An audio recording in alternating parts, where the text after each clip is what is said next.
سیاسی جدا باشه و مسائل بشری در همه کشورها در تمام جهان ما خواستار همی هستیم که جدا از مسائل سیاسی باشه و توجه شود که چطور بتانیم با مردمی که بی‌بضاعت و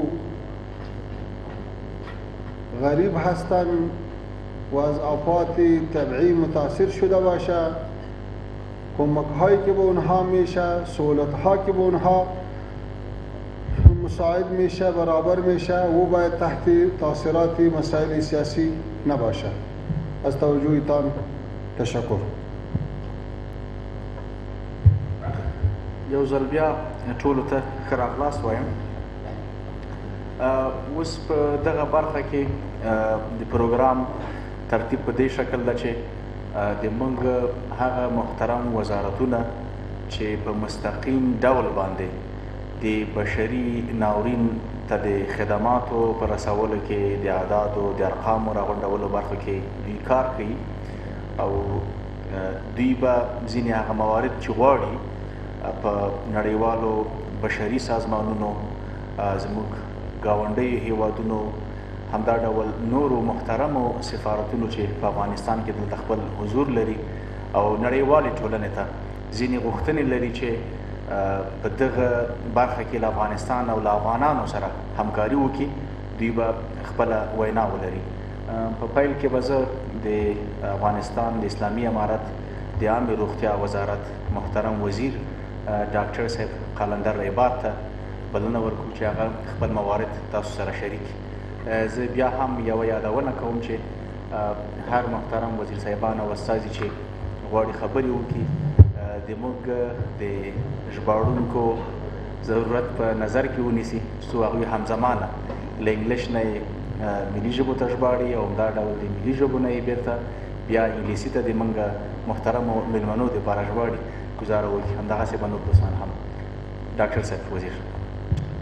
Thank you, Shafi Azam, to giving the floor. His Excellency, Acting Minister of Foreign Affairs, Ministers of Sectoral Departments, Honorable participants from diplomatic institutions, international organizations and humanitarian agencies, Assalamu alaikum wa rahmatullahi wa barakatuh, and good morning. First, I convey my deepest condolences to the families who are affected by recent waves of earthquake and floods.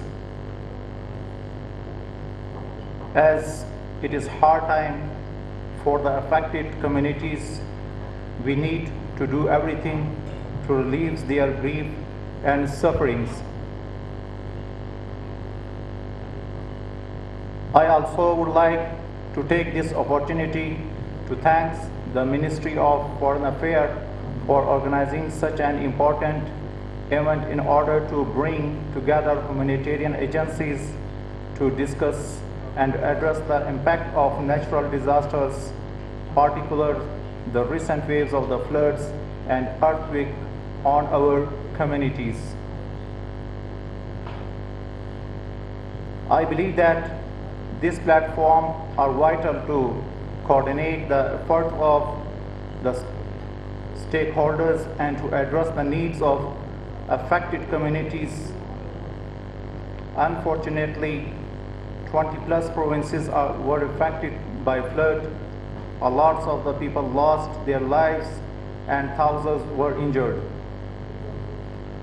In addition to lives lost of the people's injured, the impact of the floods are vast and complex on the health sector. We know that the natural disasters like floods and earthquake damages infrastructures, including the health infrastructures that interrupt the routine healthcare services. Recent floods also interrupted the routine healthcare services in affected communities.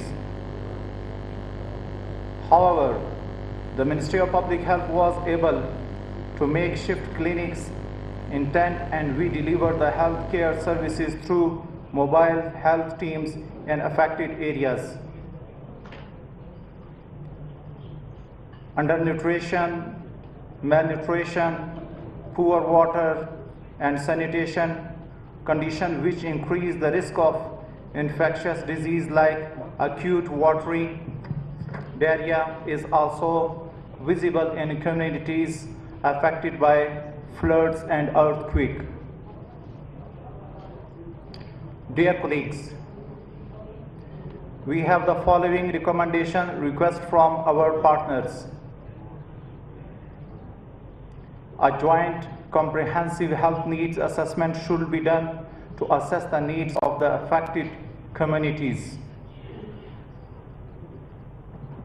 Our partners should support the emergency preparedness and response centers of Ministry of Public Health technically, logistically, and provide training, first aid kits, and other required tools and instruments.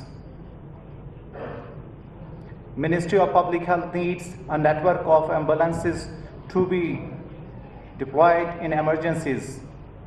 We request our partners to work with the Ministry of Public Health and develop a comprehensive plan for ambulance network in capital and the large cities of the country.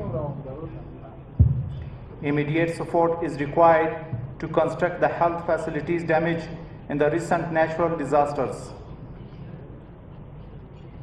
I also would like to mention that most of the areas that are affected by the recent natural disasters are underserved. It is the time to improve the health facilities in those areas and cover the wide areas in the affected regions. Efforts should be made to improve the nutrition status of the communities in affected areas. Our partners should also provide mental health services in affected areas. As proper water, sanitation, and hygiene is significant to prevent the spread of the infectious diseases, therefore, we request our partners to pay immediate attention to the drinking water, sanitation, and hygiene in the affected areas. I also request our partners to coordinate all health-related activities with Ministry of Public Health to avoid duplication in services and prevent the waste of the resources. At last, I would like to thank all the partners who have played important role to support the affected communities. I would like to assure you that you would have full support from Ministry of Public Health to assist the health-related issues of the affected communities. Thank you. محترم ډاکټر صاحب نه یوه نړۍ مننه چې ډېر ښه معلومات یې وړاندې کړو. اوس به د مهاجرینو محترم وزیر صاحب محترم حاجي صاحب خلیل الرحمن حقانی صاحب ته بلنه ورکړو، چونکې مهاجرین هم په کور دي نه بې ځایه سوي خلک شته، خصوصا په اوس وخت کې د سیلابو د زلزلې له امله، او هم په بهر کې مهاجرین لرو. حاجي صاحب به تاسو ته معلومات وړاندې کړي.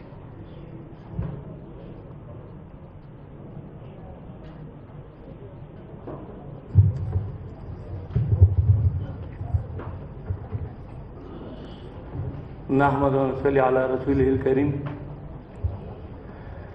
أعوذ بالله من الشيطان الرجيم. بسم الله الرحمن الرحيم. وأطيعوا الله وأطيعوا الرسول وأولي الأمر منكم. صدق الله العظيم. السلام عليكم ورحمة الله وبركاته. آواز د ټولو راغلي او قدرمن ملمنونه او ټولو ته ښه راغلاست وایم، او خصوصا او د بهار سفیران صاحبان او د مؤسسې او خیریه بنسټونو نهضونه او مشران او د رسنۍ مشران او د امارت اسلامي مشران وزیر صاحبان ټول څخه راغلاست مننه شکریه ادا کوم تاسو راغلي او بیا زه غواړم چې د دغه ورځې چې د نن عجمه د امن فضادو او الحمدلله د ډېر کلونه د داسې ورځ موږ انتظار کړو او د دغه عظیمي فتح مبارکي هم ټول نړۍ ته او حاضرین مسلمانانو ته او ټول ګاونډیانو ته وایم دا یوازې ازادي د افغانانو نه ده بلکې دا د ټول نړۍ د دنیا دپاره یو لوی د افتخار ځای دی هر څوک غواړي چې همداسې ازادي ولري الحمدلله ځکه ټول شامل دي نو زه غواړم په خپل نوبت سره هغه څه چې الحمدلله دلته کوم کنفرانس دایر شوی دی د هغه په مورد باندې الحمدلله اکثریت یې موږ مشران یې چې کومه خبره وکړې هغه موږ ټولې تاییدوي او هغه ته موږ د آینده دپاره د تاسې د ټولې هېوادونو نه او مرستندویو بنسټونو نه موږ توقع لرو چې هغه څه چې موجوده افغانان ورته ضرورت لري لکه څنګه موږ مشران یاده کړه هغه مرستو ته باید او په بېړني شکل باندې موږ سره همکاري وکړي هغه څه چې موږ تاسې د یو انساني ژوند یو په بل حقوق لري هغې ته باید موږ تاسې وفادار واوسو لکه څنګه مشرانو یاده کړه چې بشري مرستې باید په سیاست او د امارت په هغه پرې ونه تړلی شي نو تاسو نه موږ دا جدي غوښتنه ده د ټولو نړیوالو نه او د ټولو ګاونډیانو نه او د ټولو مؤسساتو نه چې تاسې هغه څه چې انساني بشري او ګاونډي او نړیوال حقوق دي د مهاجرینو او یا د عام ملت باید په هغه کې موږ سره جدي مرسته وکړئ هغه څه چې تاسو کومه مرسته کړې دي هغه موږ مننه شکریه ادا کوو خو چون تاسو خپله وینئ او وموندو چې هغه مرستې چې اوس موږ ورته ضرورت لرو نو دا کافي نه دي یا لا هم ډېر اړینې مرستې ته ضرورت دی یو خبره چې زه غواړم تاسو سره شریکه کړم هغه دا ده چې موږ د نړۍ په سطحه باندې موږ چې څومره معلومات لرو چې 40 کلن ناورین جنگ دلته راغلی دی متاسفانه دومره مهاجرین چې موږ په بهر او په داخل کې لرو هیڅ یو هیواد بې نه لري چون موږ د دې مهاجرین او یا دا هیواد هم د نړیوالو نورمونو سره دغه مهاجرین حق لري چې د کمیسیون جنیوا د ټولې هغه نورمونه د هغه حقوقو نه برخمن شي چې نړیوال ورته ژمن دي او ورته لیکل شوي دي په هغه کې معاهده شوي دي چې مهاجرین به په ټوله نړۍ کې د خپل حقوق نه د ټولو نه برخمن وي نو نن زه تاسو ته په ډاډ ویلی شم تاسې کولی شئ چې تاسې د دلګې په شکل زه درته وایم چې موږ په ډېرو هېوادونو کې اوسو مهاجرین په شکل د بانک او ځنې په کمپنیو کې او ځنې مطلق په مابحثونو کې وخت شپې ورځې تېروي چون دا ناورین چې افغانستان ته راغلی دی دا د موږ د وجې نه دی راغلی دا د هغه زبرځواک د هغه د وحشت د ظلم نه راغلی دی نو چون موږ په دې باندې متهم نه کړي اوس د دې وخت رسېدلی دی چې مهاجرین د خپل حقوق نه په ټوله نړۍ کې په ټولو هېوادونو کې چې موږ څومره مهاجرین دي هغه د بند نه آزاد کړي هغه ته د انتقال د خپل معیشت د ژوند د زندګۍ ټول هغه اسناد چې دی حق لري په خارج کې او یا داخل ته د راتګ دپاره دی باید هغه نه برخمن شي او دی ته د انتقال او هلته په بهر کې د اوسېدنې د تعلیم د صحت او د اوبرو مرو د تګ ټولې چارې باید همدغه نړیوال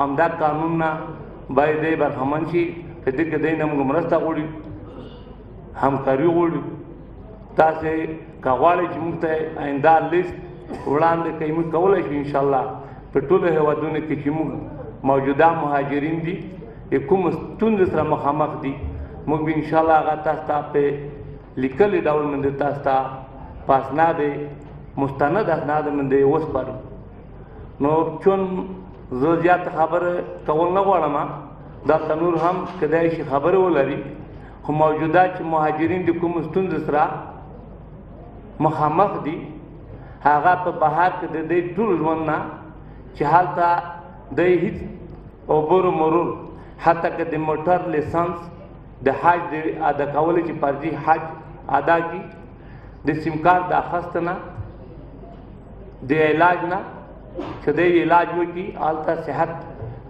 او شفاخانې ته لوړ شي او یا یو کوم مهاجر په جرم تهمت شي هلته د جنایي جرمونو د وجې نه د خپل وکیل ونیسي یا یې ضمانت وکړی شي یا د هغه نه دفاع وکړی شي او یا هلته دی د یغه معیشت چې په کلونه یې هلته پیسې یا قربانۍ کړي دي ځان دپاره یوه نفقه پیدا کړي دي چې دی هلته یا خپل موټر یا تجارتي ځمکه یا دکان د هغه نه دی مستفي شي د دې ټول نه محروم دي اکثره نو د دې په وجه هم د اوس هغه څه چې د مهاجرینو مشکلات دي راتلونکي موږ په دوه شیانو کې ډېر مشکل لرو باید هغوی کې تاسې نړیوال مرسته وکړئ یو دا چې دی د بهر نه افغانستان ته راځي باید دایمي تاسو نه مطالبات او ټولو نړیوالو نه او د ټولو ګاونډیانو نه چې دی په اجباري شکل باندې په زور باندې افغانستان ته ونه شللی شي چون افغانستان دلته د ډېر مشکلاتو سره مخامخ دی اول د دی د راتګ هلته په داخل د افغانستان کې زمینه سرپناه معیشت او تعلیم او د دې ټول هغه شیانو دپاره دلته مدګي ونشي بیا د هغه نه بعد موږ سره په مشوره باندې دې ته انتقال ورکړی شي بل هغه مهاجرین چې په بهر کې موجوده په مابسونو کې دي دې ته توجه وشي نن نه بعد د دې ټول هغه قضیاوې وتړل شي او موږ سره شریک شي که هغه څوک هلته د دی داسې مشکل و چې خدایه ماته هغه د قید و نو د دی قید معلوم شي او که به قیده به سرنوشته داسې خلک شته هلته چې 8 میاشتې 2 کاله 15 کاله په سلګونو نه په زرګونو داسې کسان شته چې بهر پرته دي بندیان دي نو د دې دپاره توجه پکار ده چې د دې د خلاصون او د انتقال پروسه د امارت اسلامي په مشوره سره وشي دویم اوس چې موږ دلته ورسره مخامخ یو هغه دوه ریاستونه دي چې محافظې امارت اسلامي ملت ټوله قرباني وکړه الحمدلله په خپل واک په خپل نوبت هر چا وکړه دا چې اوس موږ خپله د موږ وزارت ورسره مخامخ دی موږ نه د پاکستان د ایران یا د ترکیې نه یا د نورو یونان اماراتو نه مهاجرین دي هغه د موږ نه اسناد غواړي هغه اسناد دی هلته نه لري هر یو فامیل پخوا یو کور تللی و کورنۍ اوس د کورنۍ په سر یو کورنۍ یو کس نه 10 فامیلونه جوړ شوي دي هغه هېڅ اسناد نه لري هغه چې افغانستان ته راځي هغه مرستندویې ټولنې او یا انجوګانې دې سره هېڅ مرسته نه کوي ځکه چې دی اسناد لري او دلته یې اسناد نه قبلېږي نو په دې اړه باندې پکار ده چې دی کوم قوانین د جانیوا د اسناد او حق لري هغه باید موږ تاسې په دواړه هغه باندې په ګډه سره د هغه اسناد برابر کړو او دی د هغې ټولې قوانینې نه برخمن شي چې دی خپل افغانستان ته راشي او دلته بیا آینده ژوند او معیشت یې جوړ شي بله خبره دا چې اوس دلته څه کم زیات 2 میلیون نه پخوا یا موږ مهاجر لرو په داخل د افغانستان کې چې بدایه شوي دي نو د دې دپاره موږ دلته د سرپناه او د انتقال چون اوس زلزلې راغلی او بیا سیلابونه راغلو دا مسؤلیت د موږ د وزارت جوړېږي او دی ټول موږ نه د دې غوښتنه کوي چې دی ته موږ څه ورکړو او څنګه انتقال کړو او کوم ځای کې دی دپاره یو سرپناه او ځای ولري چې دی آینده ژوند وکړي نو په دې خاطر باندې موږ تاسو نه او نړیوالو نه ټولو ګاونډیانو نه بیا هم دا مطالبات هغه څه چې د دې ضرورت جوړېږي په دې کې موږ راجله مرسته وکړي چې دوی موږ خپلو ولایتونو ته خپلو ځایونو ته او یا کمپونه او یا یوه نمره دوی ته موږ ورکړو او دوی هغه د جوړولو دپاره د دې لپاره جوګه واوسېږي چې هم یو دا نه چې انتقال وي یا دوی سرپناه جوړه کړي بلکې دوی د آینده دپاره د معیشت د روزګار دایمي حل لاره ولټوي نو بیا هم تاسو نه زه ډېره مننه شکریا ادا کوم او السلام علیکم ورحمت الله وبرکاتو او الله د تاسو اجر راکړي تاسو موږ ته وخت السلام علیکم د کډوالو چارو محترم وزیر صاحب ته ډېره زیاته مننه اوس به د برخه کې د اوچا په استازیتوب باندې میرمن ایزابل موسار ته بلنه ورکړو چې خپله وینا ګډونوال ته په کنفرانس کې واوروي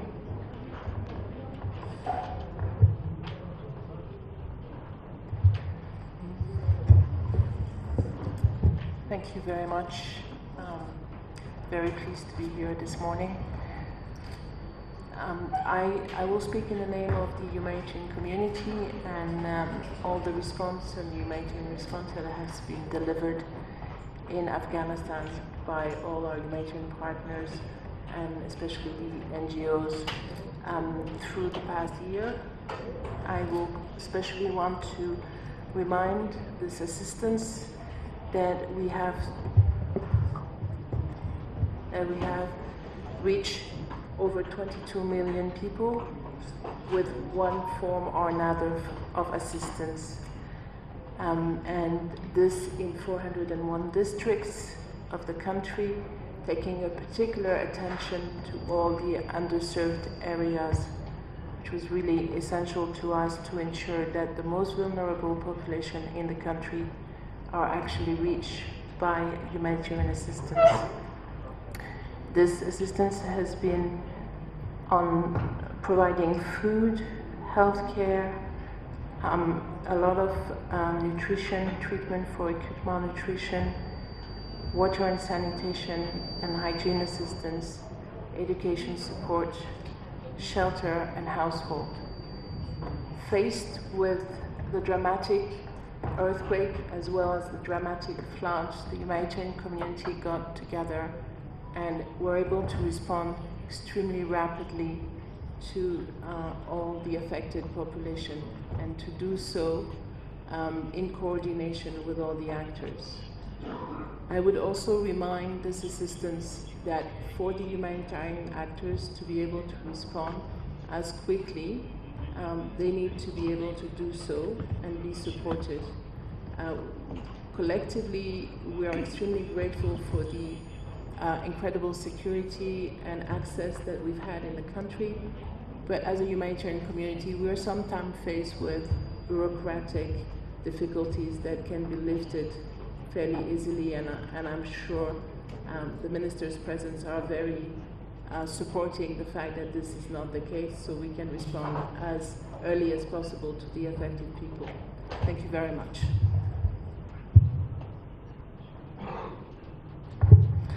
Thank you, Ms. Isabel, for your kind remarks. Now we are giving floor to the FAO.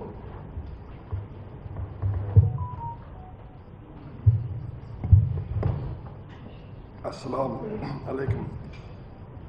Firstly, of course, like everybody in this room, we extend our condolences to the victims, the families who have lost relatives, the martyrs, but also property and livelihoods by this sequence of natural disasters. Firstly, the devastating earthquake, Paktika and Kost, and now the floods, the unseasonal and very severe floods that have affected so many provinces.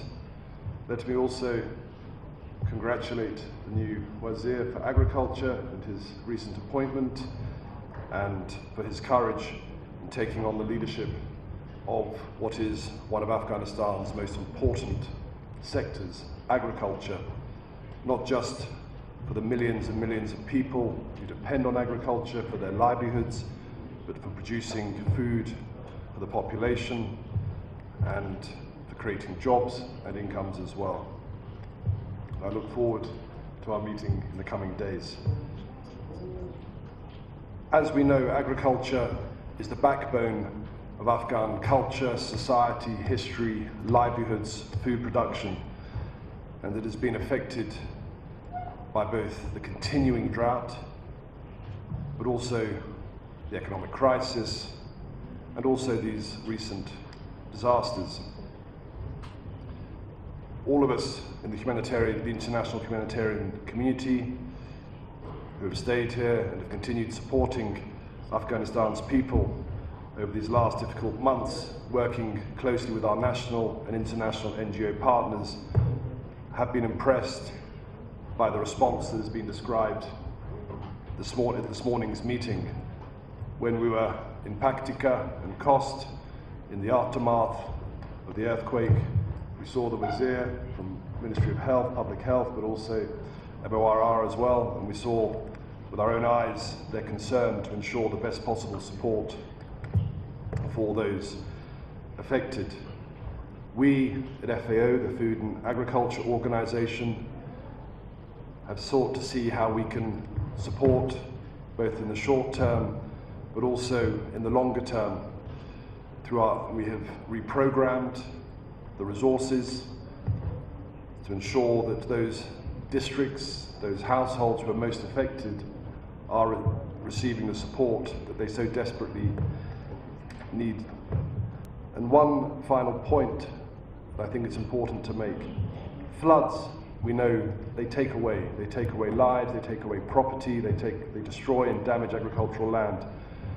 But here, as in everywhere around the world, floods also give. They also refresh the soil, they also make the soil richer and more fertile.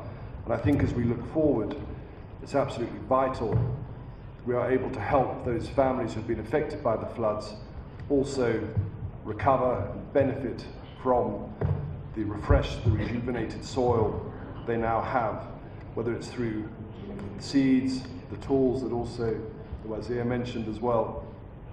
So looking at the short term, but also I think we have to look at the longer term. As I say, floods take away, but they also give.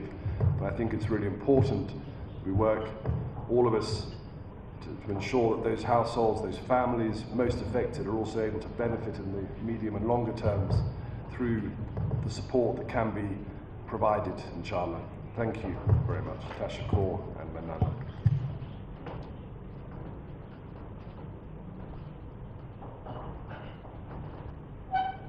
ډیره مننه د تاسو له معلوماتو او توضیحاتو همکارۍ او آمادګۍ نه. اوس به د افغانستان د سرې میاشتې محترم رئیس صاحب مولوي صاحب مطیع الحق خالص صاحب ته بلنه ورکړو چې تاسو ته سره خپل معلومات او نظر شریک کړي.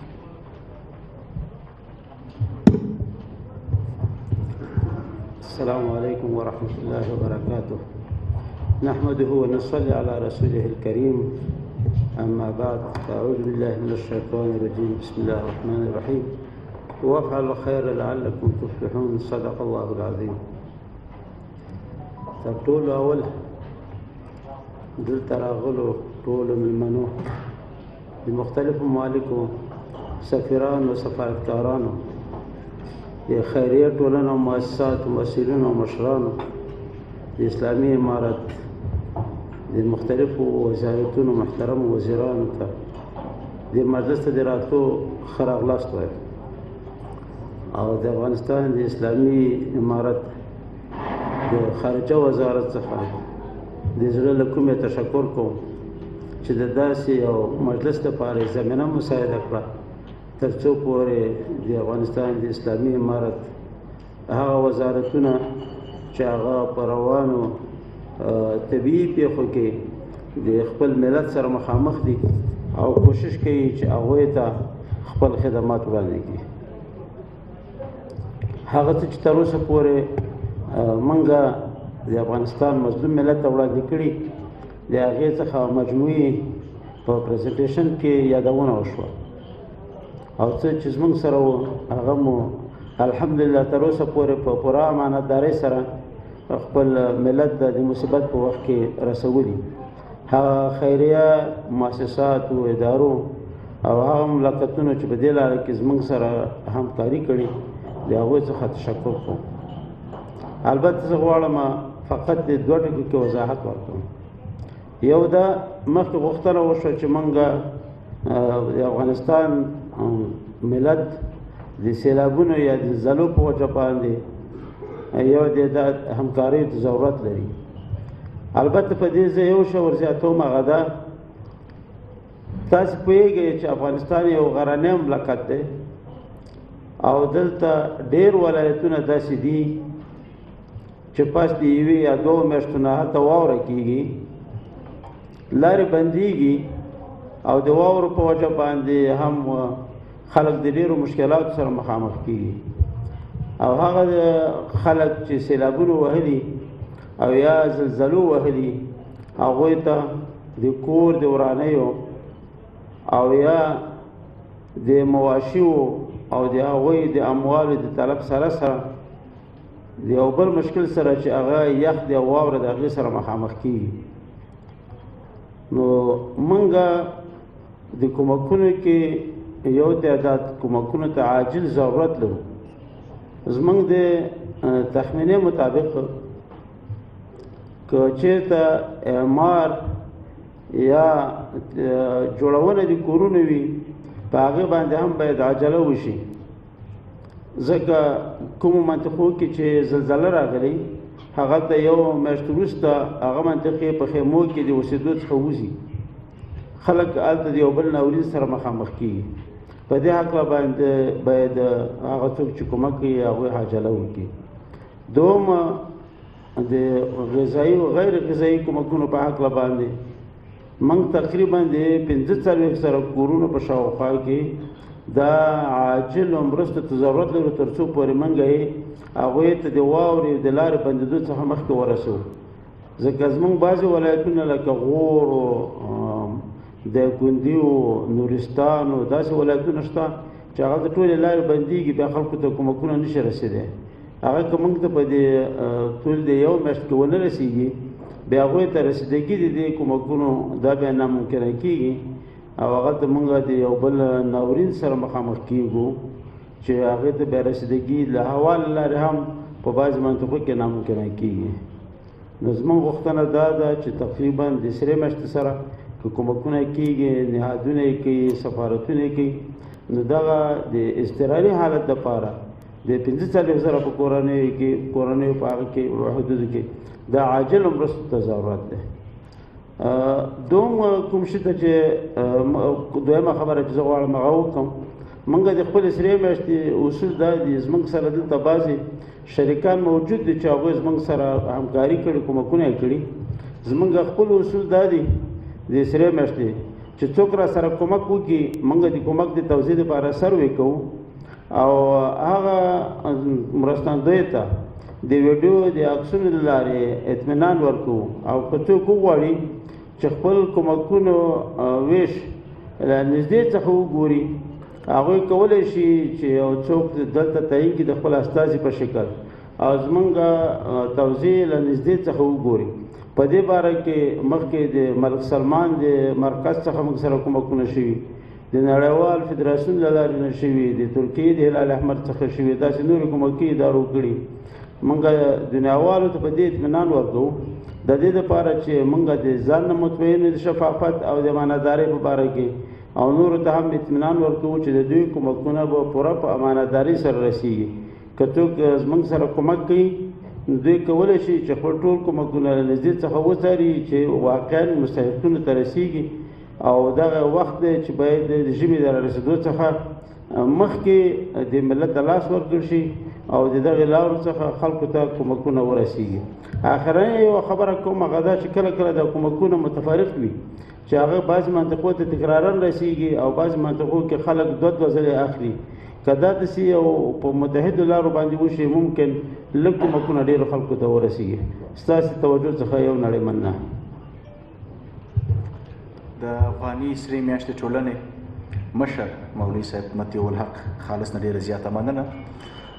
وروستیو زلزلو او سیلابونو افغانستان سخت ځپلی، تر دې مخکې بندیزونو، نو زیات متاثرین چې دي افغانان له غذایي فقر سره مخ دي.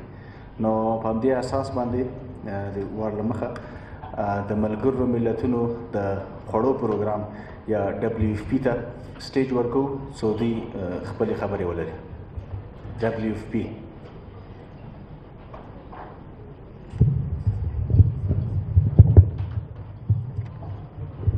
Good morning. Firstly, allow me to add my words to the words of condolences to the people of Afghanistan on the tragic loss of life due to the recent environmental calamities, the earthquake and the floods. I think we can all agree that over the last year we have seen a terrible tragedy of hunger across Afghanistan, you know, largely driven by the decades of conflict and the climate change, the COVID-19 pandemic and the economic crisis. Since the beginning of 2022, the World Food Programme has been scaling up its operations alongside our many partners across the country to deliver emergency food assistance and nutrition assistance. We have reached over 20 million people in the first 7 months of the year, distributed over 600,000 tonnes across the country, and delivered $170 million into the hands of vulnerable people. We have something like 6,900 distribution points across the 34 provinces. In addition to the emergency food assistance, we've also been working with households in rural areas to create livelihoods, basically around flood protection and irrigation in response to climate change. You mentioned already that the winter is coming. Now we're currently focused on preparing for the winter. As you said, many areas are in remote areas. So we're in the process of trying to what we call pre-position food stocks in the mountainous remote areas. To do that, it's about 120 districts, and we are creating temporary storage inside those districts to be able to deliver that food assistance, and it'll be about 150,000 tonnes. From September onwards through to the winter, we're going to be scaling, hopefully resources permitting, we'll be scaling up to try and reach 12 million people a month going forward. Our food assistance over the winter period will allow people to take the support from FAO and to be able to plant those seeds and wait for the crops to grow, because as we all know, it takes time for wheat and crops to grow, and we all need to eat every single day. So we are working hand in hand to be able to do that over the winter. In part of the earthquake response, we have responded to the emergency food needs of over 100,000 people, but as well, we have also installed 3 landing strips for helicopters within the affected areas and assisted the humanitarian community with communications within the assisted area. On the floods, and it really is very difficult for the people who are already suffering terrible hunger to be also suffering from the floods. We are working with the humanitarian community and with OCHA and have reached over 60,000 people already with immediate food support.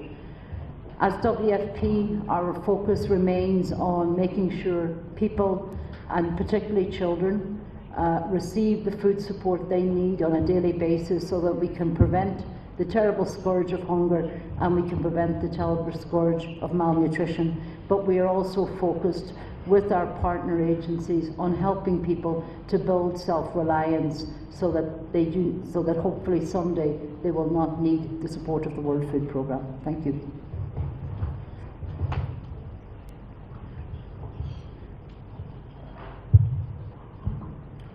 مننه له معلوماتو له خدمتونو نه انجام شوي دي. اوس به د افغانستان د اسلامي امارت د زراعت او مالدارۍ محترم وزیر صاحب مولوي صاحب عطاءالله عمري تاسو ته خپل معلومات سره شریک کړي، چونکې سیلابونو زیات زیانونه د زراعت او مالدارۍ برخې ته اړولي دي. په دې اړه به تاسو سره خپل نظر او معلومات شریک کړي. بسم الله الرحمن الرحیم. اللهم صل وسلم على نبی الأمی وعلى آله وسلم تسلیما. محترم جلالت مآب وزیر صاحب خارجه امارت اسلامی افغانستان و وزیر صاحبان محترم و نمایندگان محترم سفارتخانه های مقیم کابل و مؤسسات و نمایندگان مؤسسات محترم ملی و بین المللی و مهمانان خارجی و داخلی و اهل مطبوعات عزیز، السلام علیکم و رحمت الله و برکاته. و خوشحال هستیم که امروز در بین اهل شرکای بین المللی خود از طرف یک قشر کلان افغانستان نمایندگی میکنم و قشر کلان افغانستانی که اهل زراعت و مالداری هستند. طوری که میدانید زراعت و مالداری یکی از مهمترین سکتور در کشور بوده و حدود 75 الی 80% مردم کشور ما و طور مستقیم و یا غیر مستقیم در آن مشغول بوده.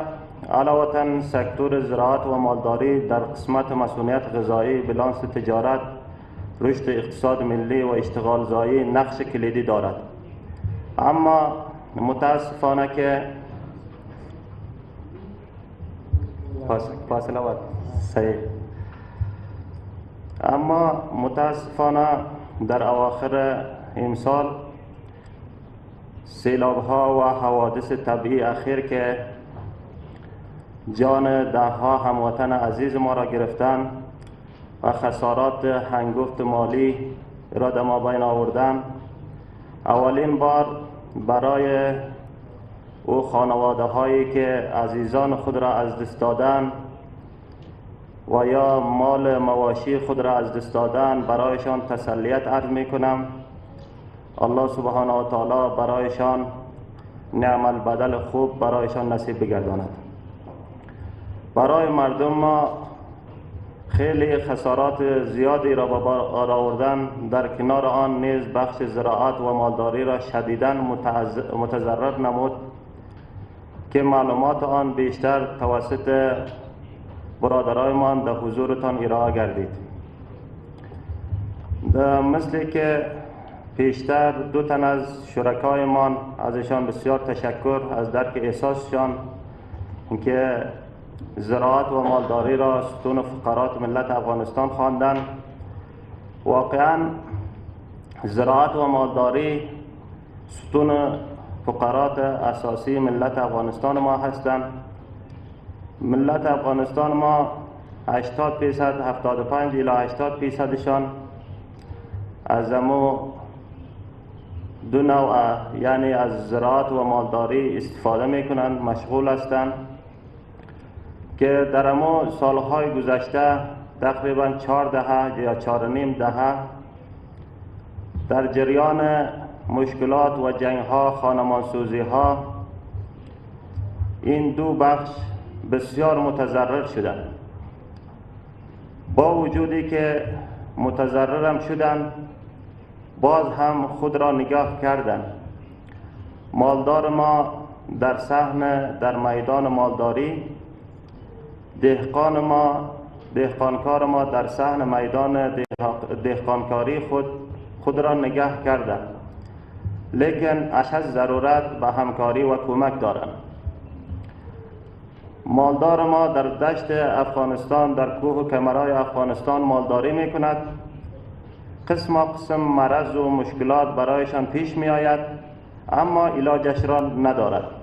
در این بخش از ما اهل شرکای بین المللی مان خواهان هستیم که توجه چشمگیری صورت بگیرد تا که مالدار ما سرفای خود استاد شده و ملت مردم خودم غنی ساخته تا که از امو فقر و ناداری از امو مشکلات ها رهایی یابد و همچنان دهاقین ما دهقانکار ما در بخش زراعت در امو دشتا و کوه ها 4 سیر 5 سیر 10 سیر اونمو دست داشته تخم ناچیز خود کشت میکنند. بعضی سال مرض پیدا می شود یا بعضی سال اونمو تخمشان که تخم تصفیه شده نیست حاصلات خوب نمی دهند. اونها هم در همین بخش اشد ضرورت و کمک دارد. در ارتباط زراعت و مالداری زراعت همکاری صورت بگیرد. الحمدلله ثم الحمدلله افغانستان زمین و آب دارا می باشد. زمین فراوانی دارد و آب هم فراوانی دارد. در این زمینه اشد ضرورت به همکاری و کمک دارد.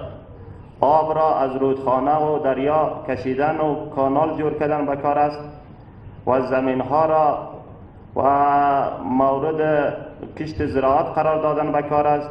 در این ارتباط ضرورت به ماشینالات و امکانات و تکنولوژی در این بخشا دارد. بنابراین در این چیزها همکاری صورت بگیرند. ملت مردم ما هم سرفای استاد شده از امو مشکلات داخلی و خارجی که شب و روزه جوانای این وطن به ملکهای قسم می روند و در مهاجرت و در مسافرت و در راه ها طلب می شوند و یا اینکه در راه ها در دست قاچاقبرای ظالم افتاده قسم شکنجه شده و حتی اکثرشان جان عزیز خود را هم از دست می دهند. در همین بخش همکاری صورت بگیرند و ما می توانیم که ملت عزیز خود را در بخش زراعت و مالداری مشغول ساخته از امو مهاجرت های ناگوار نگه داریم. بناهن از تمام سازمان ها و مؤسسات همکاران و نمایندگی از دهاقین و مالداران کشور تقاضا می نماییم که تا در قسمت کمک هایشان در بخش زراعت و مالداری برای دهاقین و مالداران متضرر شده توجه نمایند و سکتور زراعت و مالداری را کمک نمایند و دیگر بخش هایی که از طرف نماینده های محترم و یا نهادهای خیریه که صورت گرفتن ازشان تشکر میکنیم و هم در ارتباط مالداری و زراعت توجهشان را خواهان هستیم. السلام علیکم و رحمت الله و برکاته.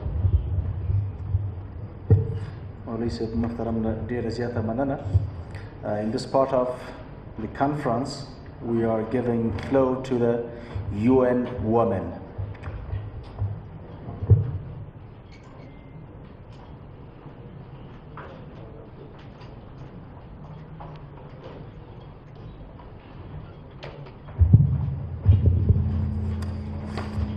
Thank you very much.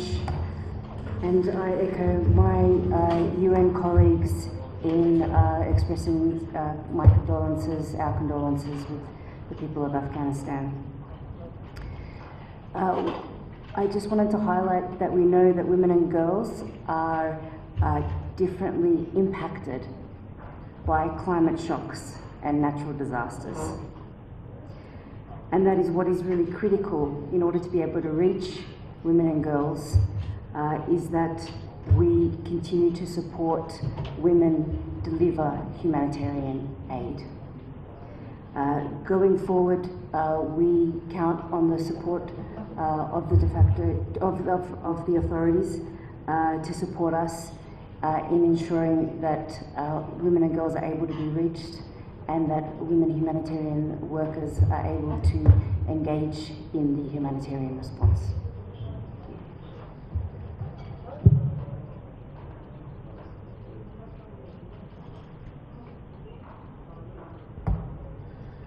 ډیره مننه. اوس جناب نظری صاحب اقتصاد وزارت مرستیان غواړم چې دوی د خپل کاري بخش په باره کې چې مؤسساتو سره څومره برخو کې دي کار سهولتونه برابر کړي او خصوصا د افغانستان سره د بشري مرستو ترڅنګ د انکشافي مرستو په اړه خپل نظر او معلومات سره شریکي. جناب عبداللطیف نظری صاحب. بسم الله الرحمن الرحیم. از جناب وزیر محترم امور خارجه کشور و همکارانشان تشکر میکنیم به خاطر برگزاری این کنفرانس. از مؤسسات و نهادهای حاضر در این محفل که از کشورهای مختلف نمایندگی میکنه، از دیپلمات‌های کشورهای دوست و همکار، از اصحاب رسانه، همه‌شان تشکر و قدردانی میکنیم به خاطر حضوری در این نشست. وزارت اقتصاد تسهیلات بسیار زیاد و گسترده ای را برای مؤسسات و نهادهای داخلی و خارجی فراهم کرده که در گذشته ها چنین وضعیتی وجود نداشت.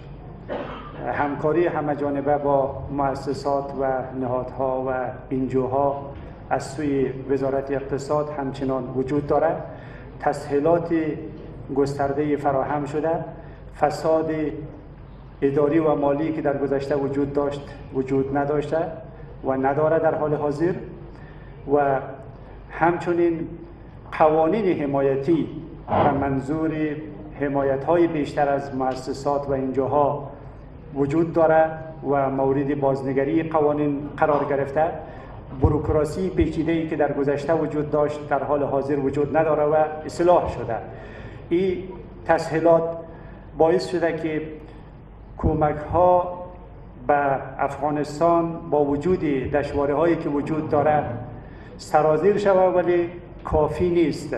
بنابراین ما از کشورهای مختلف، نهادها، مؤسسات چی داخلی و چی خارجی تقاضا داریم که در کنار کمک‌های سخاوتمندانه بشردوستانه که تا اینجای کار را با ما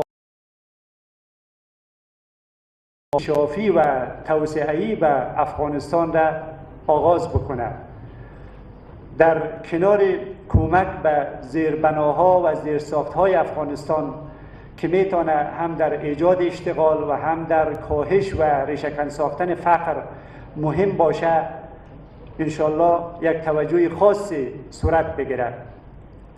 کمک به زراعت افغانستان که جناب وزیر صاحب زراعت اشاره کردن و از نظر ما مطالعات نشان میده که تقویت زراعت افغانستان که 80% اقتصاد افغانستان متکی به او هست و همچنین مکانیزه ساختن و مدرن ساختن زراعت افغانستان میتونه در خودکفایی اقتصادی افغانستان مهم باشه، ایجاد اشتغال بکنه و فقر را کاهش بده. همچنین کمک به صنایع نوپای داخلی افغانستان که میتونه به خودکفایی اقتصادی کشور کمک بکنه اولویت دیگه هست که ما تقاضا داریم در این ارتباط توجه صورت بگیره. کمک به ارتقای ظرفیت نهادهای دولتی افغانستان بسیار مهم است تا خدمات شایسته ما برای مردم افغانستان بتانیم ارائه بکنیم و به کارآمدسازی حکومتداری خوب یا حکمرانی مطلوب کمک بکنه. این ما باز هم از همکاران خارجی خود که تا حال را با افغانستان همکار بوده و ما تشکر میکنیم بازم تقاضا داریم. کمک به پروژه های نیمه‌کاره و ناتمام اقتصادی بسیار مهم است. اگر کمک ها به این نهادها به این پروژه های ناتمام و نیمه‌کاره از سر گرفته نشود، ممکنه تمامی کمک های گذشته از ضرب صفر شود و دوباره پروژه ها تخریب شود و این یک ضربه بسیار کلان است، نه تنها برای افغانستان بلکه برای کشورهای کمک کننده و نهادهای کمک کننده به افغانستان. و همچنین کمک به ارتقای بهداشت، صحت و سلامت مردم افغانستان با توجه به مشکلاتی که وجود دارد، کمک به اصلاح شبکه راه‌ها و جاده‌های افغانستان، چون جاده و راه آغاز توسعه و انکشاف افغانستان است و از این طریق شهرها و روستاها به هم وصل میشه و پیشرفت به روستاها میره. بنابراین کمک به بهبود وضعیت سلامت و صحت، کاهش مرگ و میر مادران و اطفال که در نقاط دورافتاده افغانستان هنوز متاسفانه وجود داره، میتونه نظام صحی افغانستان که جناب وزیر صاحب حتما اینجا حضور داره و صحبت کردن یا صحبت خواهد کرد، میتونه برای ما بسیار مهم به یک نقطه اولویت باشد و کمک به بهبود وضعیت آموزش و معارف به منظور کاهش نرخ بیسوادی در افغانستان و همچنین افزایش نیروی انسانی ماهر و متخصص فوق العاده میتونه مهم باشد، چون ما در مرحله بازسازی افغانستان و نوسازی افغانستان به این نیروها نیازمند هستیم. بنابراین اینا سرآغاز توسعه و انکشاف و پیشرفت و ترقی افغانستان است. ما خواهش میکنیم که در کنار کمک‌های بشردوستانه این مواردی را که من خدمت شما اشاره کردم مورد توجه قرار بگیره و بار دیگر کمک‌های سخاوتمندانه کشورهای کمک کننده به افغانستان، نهادهای خارجی و بین المللی بتونه سرآغاز تداوم همکاری میان افغانستان و کشورهای دوست و همکار و مؤسسات خیریه باشد. از توجه شما تشکر میکنم، به امید افغانستان مترقی و پیشرفته. تشکر.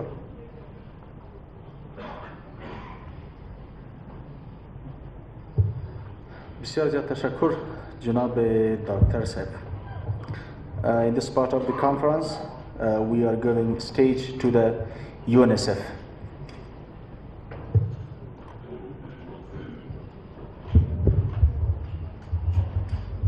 Thank you so much, and all protocols observed. May I also take this opportunity on behalf of UNICEF to register our condolences to all those that have lost lives due to the catastrophes that have been experienced.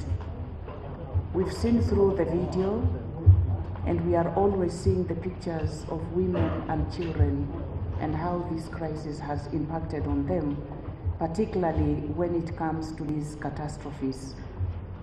Because children and women are the most vulnerable in communities when disasters like this happen. UNICEF's focus remains on children and women. We have been in this country and we stayed to deliver, and we continue working with our partners across the areas and across the country. We have been engaged in the health service delivery. We are in the 2,300 health facilities, working very closely with WHO to ensure that people are reached with health services out there. UNICEF also provides water, sanitation and hygiene, and it works across the country. In addition to that, we work very closely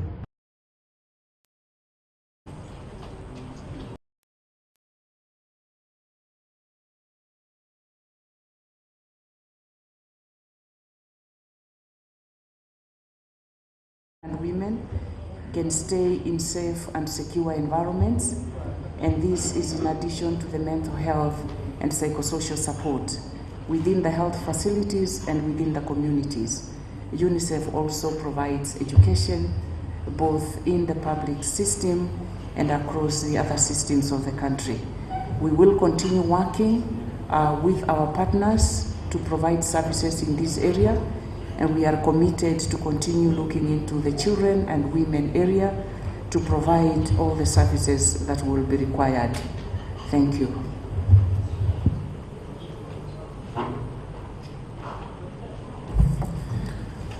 ډیره مننه. د بهرنیو پېښو سره د دولت وزارت محترم مرستیال مولوي صاحب شرف الدین ته بلنه ورکړو چې هغه هم خپل نظر او معلومات ته تاسو سره شریک کړي.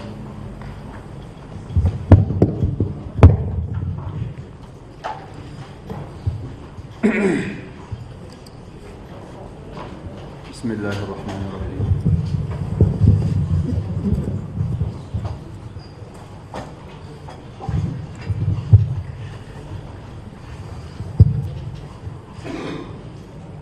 اولا خو د کنفرانس جوړونکي محترم جناب د بهرنیو چارو سرپرست وزیر المتفق صاحب او ورسره د افغانستان اسلامي امارت مربوطه وزارتو ملګرو څخه مننه کوو چې د ترتیب جوړ کړی دي او په دې کې هڅه کړې ده. همداسې د همکاره هیوادو استازو او سفیرانو او دغسې د یونوما او ایوم او همداسې اوچا او داسې عامو داخلي او خارجي مؤسساتو چې کوم دلته راغلي دي د ټولو څخه مننه کوو. همداسې د رسنیو د استازو څخه مننه کوو چې په دې کې شرکت کړی دی کنفرانس کې. خبره خو د زلزله ځپلو کورنۍ او همداسې د سیلاب ځپلو کورنۍ په اړه باندې که کوم غوښتنې وي او کوم اوښتې تلفات ځاني او مالي وه هغه تفصیلواره مربوطه وزارتو او همداسې سرپرست بهرنیو چارو سرپرست وزیر صاحب وکړه. ضرورت به نه صرف به دونه ووایو چې د سیلاب ځپلو کورنیو سره چې د افغانستان یوش ولایتو کې سیلابونه راغلي او د یوش ولایتو کې 13 ولایتونه هغه ولایتونه وه چې هغه ډېر ځپلي چې مالي او ځاني تلفات ورته اوښتي دي چې د هغو لپاره کومکونه اولیه کومک واقعا یو اندازه سوی دی د هغه مؤسساتو څخه او یا د هغه همکاره هیوادو څخه یا هغه مرستندویو ادارو څخه چې د دغه سیلاب ځپلو کورنیو سره کومک کړی دی اولیه کومک کړی ټول څخه مننه او شکریه ده. همداسې د زلزله ځپلو کورنیو سره چې کوم همکارو هیوادو خیریه مؤسسو مرستندویو ادارو کوم کومکونه کړي دي د هغو په اړه باندې د هغو څخه مننه او شکریه ده. خو یو شی به ووایو چې کم که د زلزله ځپلو د کورنیو سره کومک سوی او د سیلاب ځپلو کورنیو سره کومک سوی په هغه اندازه باندې چې بسنه وسي نه دی سوی، ځکه چې سیلاب ځپلو کورنیو واقعا په زرهاو دي چې عدد شمېر یې ذکر سو. موږ چې کوم کومک په خپله کړی او یا هم همکارو مؤسسو کړی دی دا واقعا بسنه نه کوي. همداسې د زلزله ځپلو کورنیو سره چې کوم د 20,000 په شاوخوا کې کورنیو سره کومک سوی دی دا واقعا بسنه نه کوي. دا چې اوس بیا هم دوی بشردوستانه مرستو یا بهرنیو مرستو دا ضرورت لري او ستا هغه یادونه هم مربوطه وزارتو وکړه. راځم و دې ته چې د دوی دویم قدم ډېر مهم دی چې هغه د کورو بیا رغونه یا د کورو جوړونه یا باسازي ده. واقعا که زلزله ځپلو ته ورسو د کورو په جوړولو کې بیا موږ چې اوس یو طرف ته ژمی را روان دی او دوی هلته په خیمو کې ګزاره کوي نو دا واقعا چې هغه منطقه ساحه هم اوس غرونه دي نو هلته ګزاره اوس لا ګرانه ده دا لا ژمی هم را روان دي. نو په دغه هکله باندې مو غوښتنه دا ده چې د زلزله ځپلو د کورنیو سره که دغه د کورو جوړولو په اړه باندې دغه دویم قدم دی که دا واخیستل سي که څه هم بعضې مؤسساتو زموږ سره په دې کې وعده کړې ده چې د کورو جوړولو په هکله وعدې کړي دي خو بیا هم هغه وعدې لا تر اوسه نه دي پوره سوي. نو امید مو دا دی چې هغه کړي وعدې پوره سي او بل دا دی چې د دغه په هکله باندې نور هم که همکاره هیوادو استازي دلته ناست دي سفیران او هم چې هلته ناست د مؤسساتو استازي او مشران ناست دي نو د دوی څخه مو غوښتنه دا ده چې د زلزله ځپلو د کورونو په جوړولو کې راسره پوره همکاري وکړي. همداسې د سیلاب ځپلو د کورونو د جوړولو په اړه باندې لکه څنګه چې اولیه کومک هم بسنه نه ده کړې ورته ضرورت شته. د دویم قدم یې ډېر مهم دی چې هغه د دغه سیلاب ځپلو د کورو د جوړولو په جوړولو کې راسره همکاره اوسي چې ځکه چې دا بیا هم ژمی دی د خپل کورو څخه د باندې په خیمو کې ګزاره کوي چې هغه څه زموږ مربوطه ادارو خپل کومکونه کړي دي، سرپناه یې ورکړې ده اولیا، او همدغه مربوطه مؤسساتو همکاري کړې دي. خو ورته چې ژمی نږدې دی را روان دی دا موسم، نو په دغه خیمو کې په دغه اولیا کومک چې کوم سرپناه ورکول شوې ده چې خیمې دي، په دا خو واقعا چې ګزاره نشي کېدلی، نو که د کورو په جوړولو کې د سیلاب ځپلو سره هم خپله همکاري ته دوام ورکړي ښه به وي. یوه خبره دا کوو چې د شفافیت په اړه باندې هغه که سروې ده که توضیح ده، مخکې زموږ ملګرو خبره یاده که مربوطه وزارتو واقعا چې په دې کې موږ د افغانستان اسلامي امارت چې کم دلته کم هغه ادارې چې هغه کار دغه دی، لکه اوس زموږ د ضد حوادث وزارت، واقعا چې موږ په دې کې خپله د سروې ځان ته ټیمونه لرو، د توزیع ځان ته ټیمونه لرو، په دې کې مو کوښښ دا کړی دی چې څونه شفافیت مخته راځي او هغه موږ هغه عملي کړو او عملي کړی به دي. نور مو هم کوښښ روان دی او دا مو هم کوښښ کړی دی چې کومه خارجي که داخلي مؤسسات دي، هغو که انټرنیشنل مؤسسات دي، د هغو سره هم همغږي کړې ده او دا مو بار بار مرست کومک چې دوی څه غوښتل دي هم دا ورسره ایښې ده چې موږ تاسې به ناستې په میاشت کې 1 وار 2 واره ناستې ولرو، تر څو مو دغه خپله مواد یا دغه کومکونه که نقده دي که مواد دي چې دا تاسو د خوا کېږي چې دا په ښه شفافیت باندې وسي، تر څو هغه تیر وختونه بیا تکرار نه سي. که ستاسو د خوا څه خبره وه هغه موږ هر وخت اورېدلی سو، تر څو په همغږۍ باندې په همکارۍ باندې یو د بله دغه مرسته په ښه شفافه مستحقینو، فقیرانو، بې وضاحته او زلزل ځپلو سیلاب ځپلو ته ورسېږي.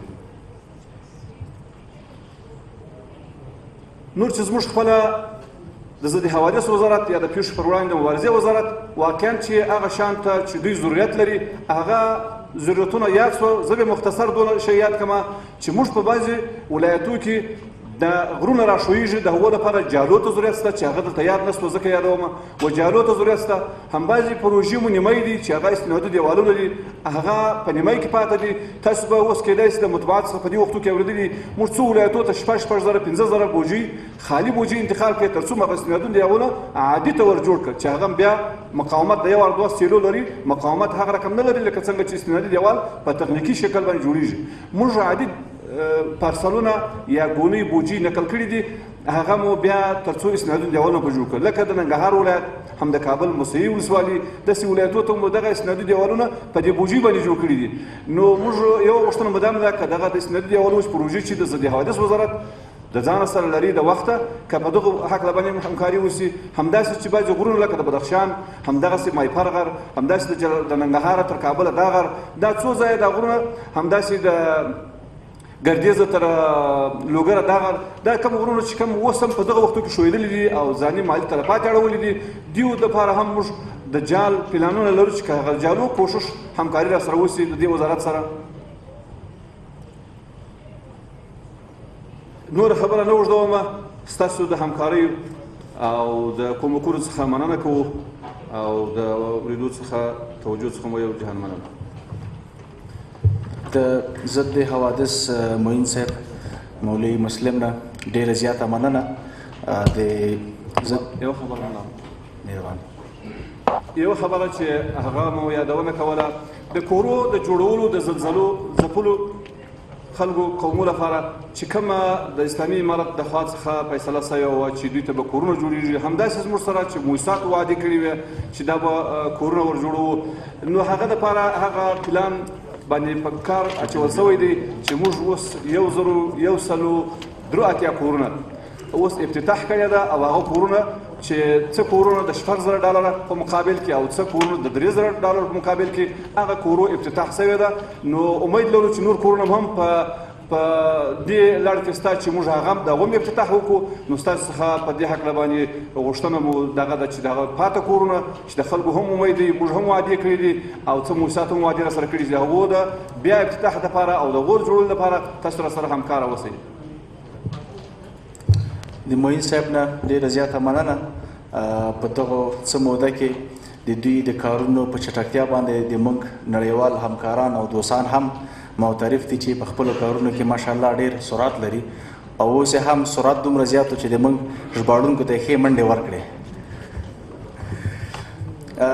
د کنفرانس په دې برخه کې اوس مدني او فرهنګي فعاله میرمن فرح مجاهد ته بلنه ورکوو چې خپله وینا تاسو ته واورئ. Assalamu alaikum wa rahmatullahi wa barakatuh. With all due respect to the guests here, I thank all the donor organizations, the International Relief Organization, the UN, and all who came to Afghanistan to help our people, to support our nation through these difficult times. As we know, the Afghan people has been through a lot of difficulties in the past 20 years, or even before that. As we know, we have been having a lot of natural disasters, catastrophe in Afghanistan. And I'm hoping from the international community to keep the political agendas, to keep the political issues separate from human catastrophe which is going on in Afghanistan today and has been going on. Our children, our women, our men and women, they have been having through a lot of difficulty, mental illness, disabilities, and therefore I thank you all and I hope every single one of you to come back to Afghanistan, and while you're here, or take this back to your countries and come back with more support for the Afghan women, Afghan children, Afghan government. This is our government, and we are proud of our government. Our government today is supporting whatever the Afghan people needs, but we need the international community to support our government and give the respect and recognition which is really deserved. Today in Afghanistan we have peace. We have solidarity with everyone around.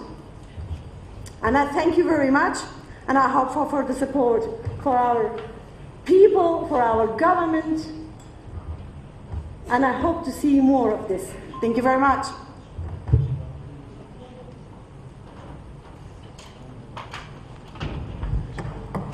جزاكم الله. مننه. چونکه د طبیعي پیښو سره په مبارزه کې او په مرستو کې رسنۍ مهم رول لري، توجه راوړي. نو په دې سلسله کې د افغانستان د ملي راډیو ټلویزیون محترم رئیس صاحب مولوي صاحب احمد الله وثیق صاحب د رسنیو د رسالت په اړه تاسو سره خپل نظر او معلومات شریک کړي.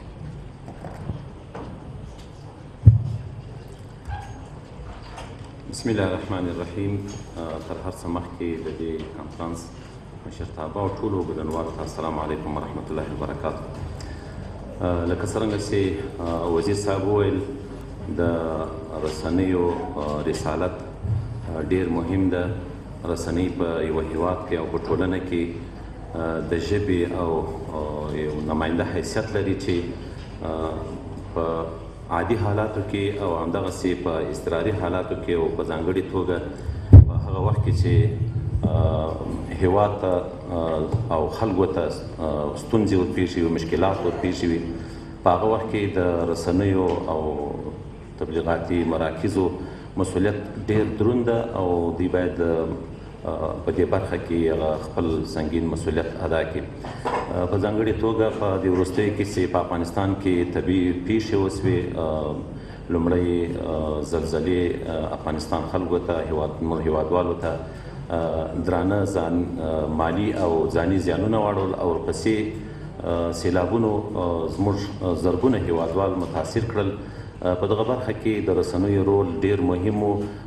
هغو رسنیو چې تر دې مهاله پورې دغو پیښو ته او موږ متاثرو هیوادوالو ته ورپېښو ستونزو ته کوریج ورکړئ، له دوی څخه مننه کوو.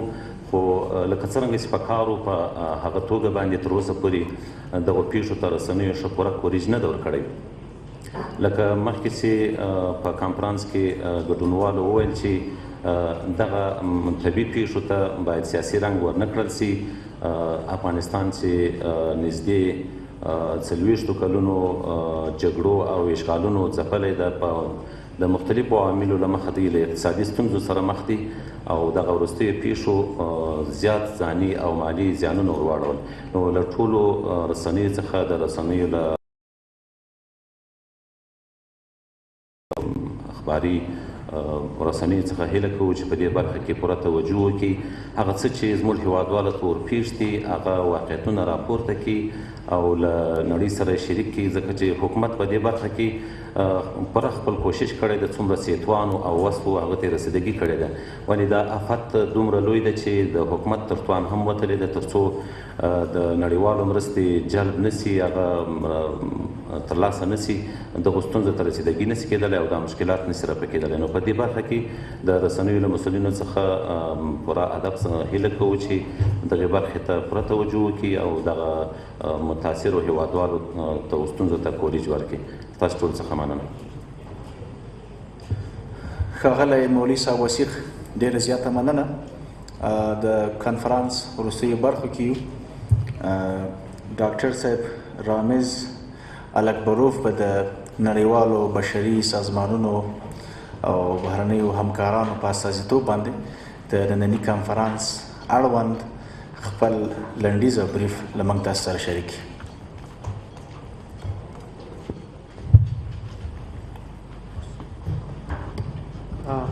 Thank you very much for giving me the floor.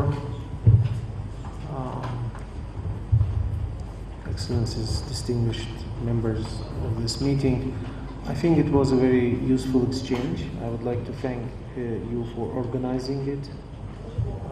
It is always very helpful to discuss the problems, the issues, the difficulties we face, and the solutions which are important to address the needs of the people of Afghanistan. The dialogue around those issues, identification of problems and possible solutions, and doing so at the round table is an important element of the dialogue which brings benefits to people of Afghanistan and benefits communities. So I would like to thank everyone who organized this meeting today and contributed to presentation of the needs, and would like to conclude by saying that again, United Nations and its implementing partners are committed to provide humanitarian relief and support to the people of Afghanistan in these critical situations. Thank you so much.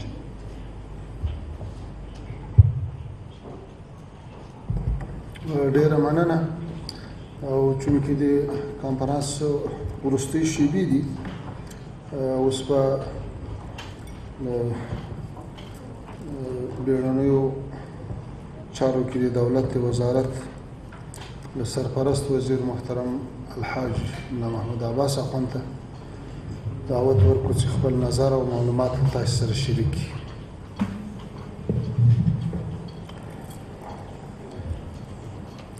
الحمد لله رب العالمين والصلاة والسلام على رسول خير خلق محمد وآله وصحبه البيت أجمعين.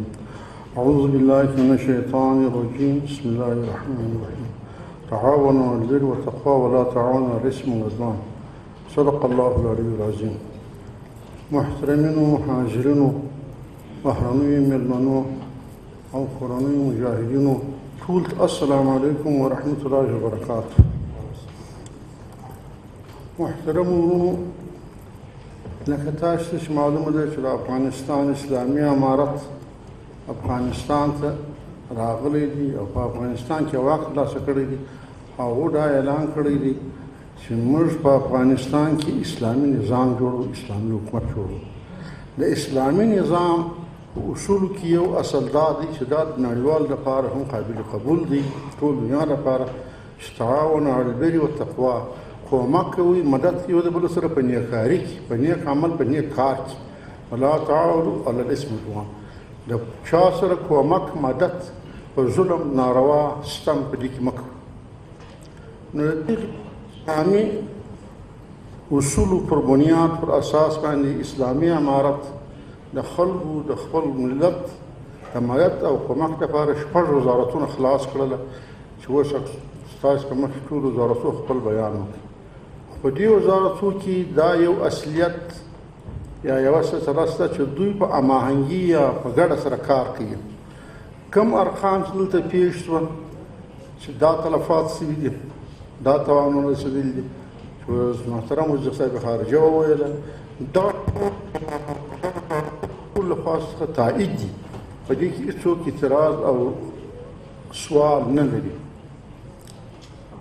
نو د دغې پر اساس باندې چې دا ښه طرح مخ لاړ شي او د دې لپاره ښه کار وشي اسلامي امانت یو بل کمیسیون جوړ کړي چې په هغه کې تقریبا 19 وزارت غړیتوب لري چې د هغو مشري د ریاست الوزرا مرستیال محترم عبدالغني برادر په مخه باندې لري هغه کې هغه وزارتونه په وخت ضرورت کې هغوی خپل کردار ادا کوي د مثال په ډول سره په دې اوس دوره کې وخت په مجالسو کې ملګرو ذکر وکړي وزارت دفاع خپل رول ادا کوي چې د طیارو په سلسله د هلیکوپټر په سلسله باندې هغه خلک چې بند پاتې شوي ولو د نجات ورکړي هغه یې د ټکټ پوسټ څخه راویستل داسې وزارت خارجه چې زموږ د دغه یو شکل دی دا اوسنی مجلس یې جوړ کړي بار داسې مجالس جوړ کړي دي او مؤسسات او خارجي دوستان ټول دعوت کړي دي چې هغه په دې رول کې کومک او همکاري وکړي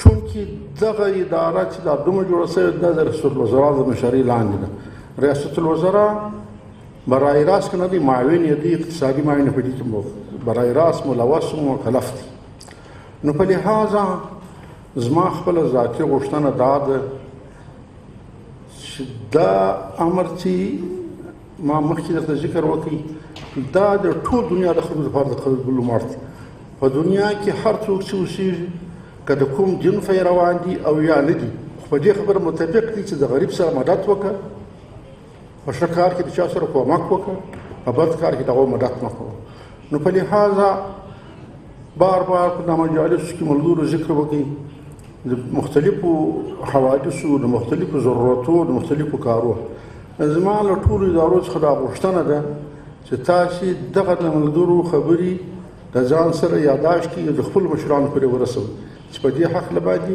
مدد او کومک وکړي یو سوال که مؤسسات نه خبر کېږي زما له ټولو مؤسسات څخه شته هغه دا دی چې په خپل سر باندې یو څوک یو ځای کار کوي هغه کار ډېر نتیجې ته نه رسېږي چې کار په هماهنګي په مشوره کېږي هغه کار زیاتوي لکه ما چې مخکې ذکر وکړی چې په دې اداره کې موږ 6 وزارت یو خو دا 6 وزارت په هر کار کې مشوره کوو کار مو په ګډه پر مخ باندې روان نو هغه کار نتیجه ورکړي نو که چیرې د مؤسسات داسې وشي چې په هر ځای کې دغه وزارتو سره مشوره وکړي دا کار به ښه نتیجه ورکړي نو په دې رساله باندې زه د مؤسساتو خاصه توجه غواړم نور نو ستاسو وخت نه سم چونکې ټیم ناوخته دی ملګرو باندې وخت نه سم د ملګرو سره ډېره شکریا ادا کوم چې په مجلس کې برخه واخیستله او موږ د افغانانو پر تکالیفو مشاکلو باندې موږ سره همکاري کوي ډېره مننه السلام علیکم جزاک الله یو شی چې قدرداني او یادونه وسي هغه دا ده چې دا یو واقعیت ده چې د ضد حوادث وزارت او کارمندانو یې په دې طبیعي پیښو کې ډېرې زیاتې خوارۍ وکښلې او په ډېر سخت حالت کې رسیدګي وکړه که شپه وه که ورځ وه که د هوا له لارې وو که د مځکې له لارې وو چې څومره امکانات یې په لاس کې لرل هغه یې ورسول همدارنګه له نورو اړوندو ادارو نه موږ ډېره مننه او قدرداني کوو د دوی د خدمتونو چې په ټول افغانستان کې لله الحمد داسې پیښه نه لرو چې یو ځای دي خلک په اوبو کې بند پاته وي او یا دې په کومه پیښه کې بند پاته وي او حکومت ته رسیدګي نه یې کړې دا بله خبره ده چې د طبیعي آفاتو مخنیوی له بشري توان نه لوړه خبره ده خو چې کله کومه خبر راغلی که کوم کس ماشوم ځوان سپینګیری چیرته هم د اوبو په منځ کې بند پاته سوی ده زموږ هوایي ځواک رسیدګي ورته کړې ده او چیرته چې هم شپه له کورونو د باندې سوې ده زموږ اړونده وزارتونو غذایي مواد او سرپناه ورته رسولې ده لہذا ویلی سو چې په رسیدګي کې حکومت فوق العاده کار کړی خو د دې خلکو د مشکل دوامداره حل، د هغوی دوامداره مشکلات حل کول، د هغوی اقتصادي ستونزې، د هغوی د سرپناه ستونزې، واقعیت ته چې دا ډېرو امکاناتو ته اړتیا لري. خصوصا د ژمي له راتلو نه مخکې ډېره اړتیا لیدل کېږي چې هم نړیوال مؤسسات، هم داخلي خیریه بنسټونه او هم اړونده وزارتونه ډېر زیات کار وکړي چې خدای مکړه په راتلونکي ژمي کې زموږ هغه هیوادوال له لویو پیښو لویو مشکلاتو سره مخ نشي، چا چې سرپناه له لاسه ورکړې او چا چې د روان ژمي دپاره د خپلو پټیو حاصلات له لاسه ورکړي دي. دا د ټولو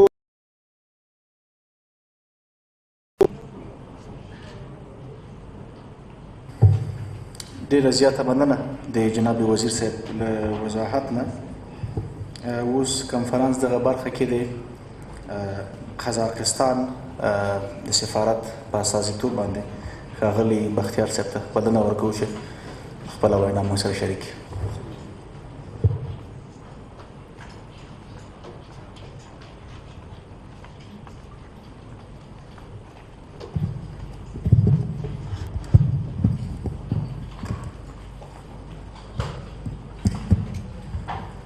Your Excellency, dear participants, I welcome you to today's conference. First of all, I would like to offer my condolences for the events in the east and southeast. I want to inform you that yesterday at the UN Logistics Center, UNAMA reserved humanitarian aid from Kazakhstan for Afghan citizens affected by the earthquake. And this humanitarian aid from Kazakhstan will be delivered and distributed in Afghanistan by the UN structure units. And we will continue this work. Thank you.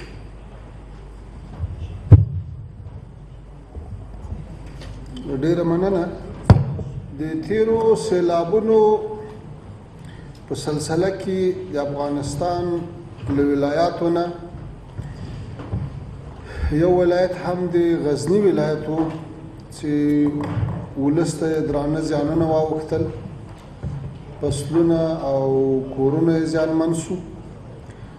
نو د دې دپاره چې د مجلس ګډونوال د هیواد له ولایاتو نه هم خبر سي، نو په همدې خاطر د ټولو ولایتو د والي صاحبانو په استازیتوب د غزني ولایت والي صاحب محترم مولوي محمد اسحاق اخوزاده صاحب به د خپل ولایت په هکله تاسو سره لنډ معلومات شریکي.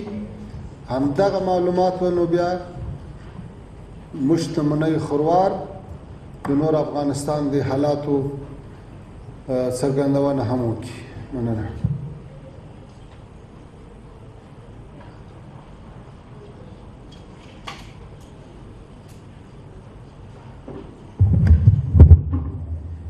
بسم الله الرحمن الرحیم. وزیر صاحب ته ټولو ملګرو ته السلام علیکم ورحمة الله وبرکاتو. مننه. د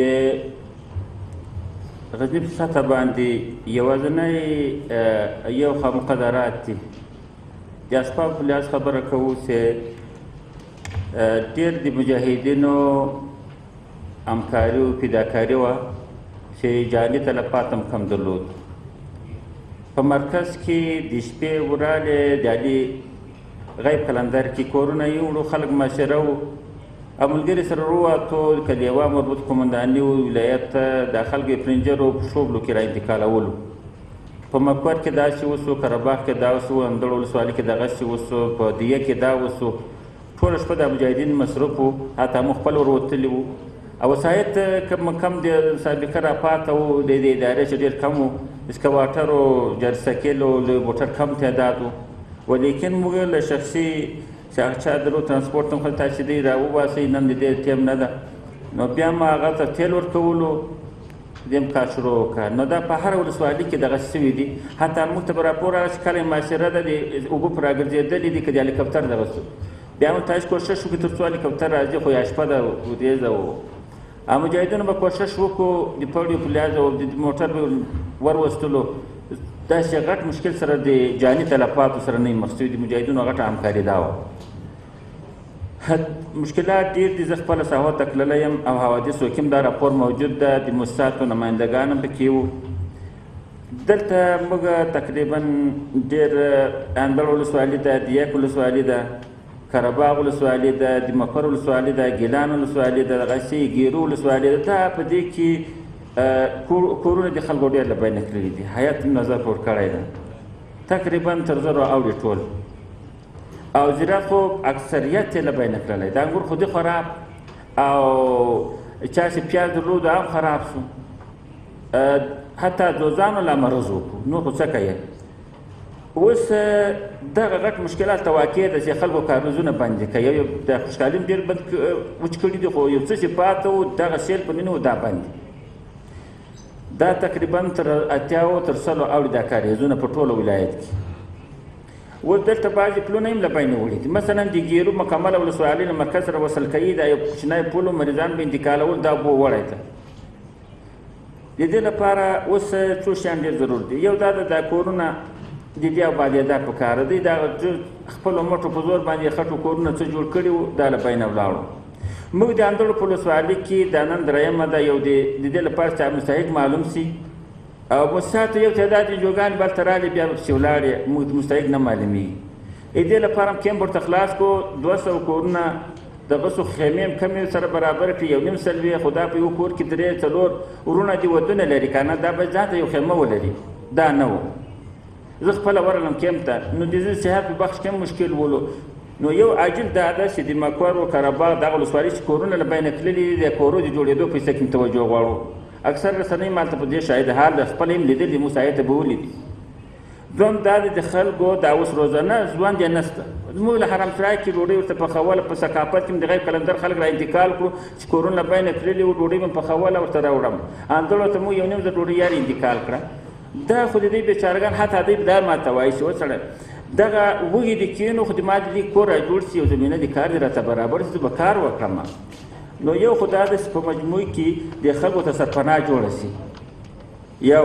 دویمه خبره دا ده چې دوی زراعت له بینه تللی په دې باره کې کومک ورسره وشي دریم د خلکو کاریزونه بند دي چکا کوبونه حتی زه د مکور کوبل ته پورته وختم له سړکه ډېر لرې وو هلته چې ورغلم د چشا کوبۍ نه وې دي هلته یو ځای د سیلاب یو ډنډه ولاړه وه هغه به یې اخیستې بیا به یې تر یو چرې خاصې چړل صافول هغه به یې چکایلې نو یو خو دا په مجموع کې دا مشکل واقع دی دغو ولسوالیو کې چې چشا کوبه نه لري کاریزونه یې بند دي که دغه مؤسسات له موږ سره دا همکاري وکړي ټول ملکي خلک دي نظامیان هم نه دي بشري مرستې ورسره وکړي دا کاریزونه ورته وکړي یا خپله کارګر ورکړي یا د خلکو ته د کار په مقابل کې پیسې یا یو غنم ورکړي چې دوی کاریزونه وکړي او درېیمه خبره د دوی د پلونه دي پلونه له بینه کړي دي دغه لکه بعضې ولسوالۍ دي لکه ګیرو د ناوه د ناوه دغه مابند کې دي خو د مکور کې بعضې د غازي خیلو پل ده دا دوې ولسوالۍ یو نیمه ولسوالۍ خلک پرې مات دي نو د پلانو پیسې کې مې یو خاصه توجه وکړي درېیم څلورمه خبره دا ده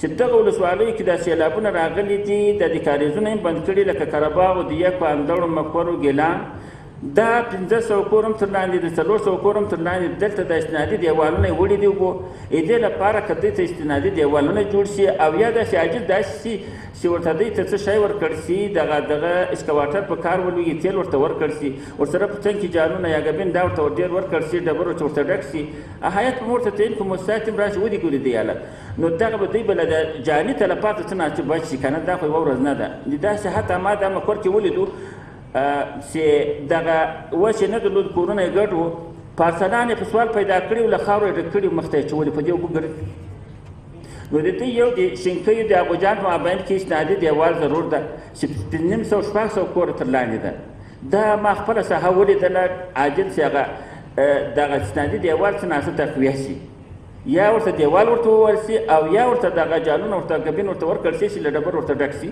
هم یو څه ګزار. دریم د مریانو او د دغه کاریز ده د لتب دا د ګیلان په بازار کې راغلی، دا بند ده شرط کې ننوتلی ده او اسنادي دیوال 150 متره ده. دا څه دغه غواړي چې دا څه موانع ورته ورکړل شي او یا جالونه ورته یا اسنادي دیوال کوي پکې جوړ شي، دا خلک به له جاني تلفات هم بچ شي. نو د دې څه چې اوس عاجله څو ټکو ته توجه راغواړو، د خلکو کورونه ګډ دي، کورو تثبیت دي، د دې د کورو په حصه کې توجه غواړو. د غیب کلندر کې کورونه ګډ دي، سرپناه نه لري، په ثقافت کې هم راوخت ډوډۍ به مو له حرمسرای له ولایت ته وروړه، هغه بیچارهګان دا مشکل ول. بیا پرون د ورځې دغه د سړک له څنګه کابل کندهار سړک له څنګه خیمې ورته ودرولې 50 دانې، نور کوشش کوو چې برابر څه خیمې نه وي.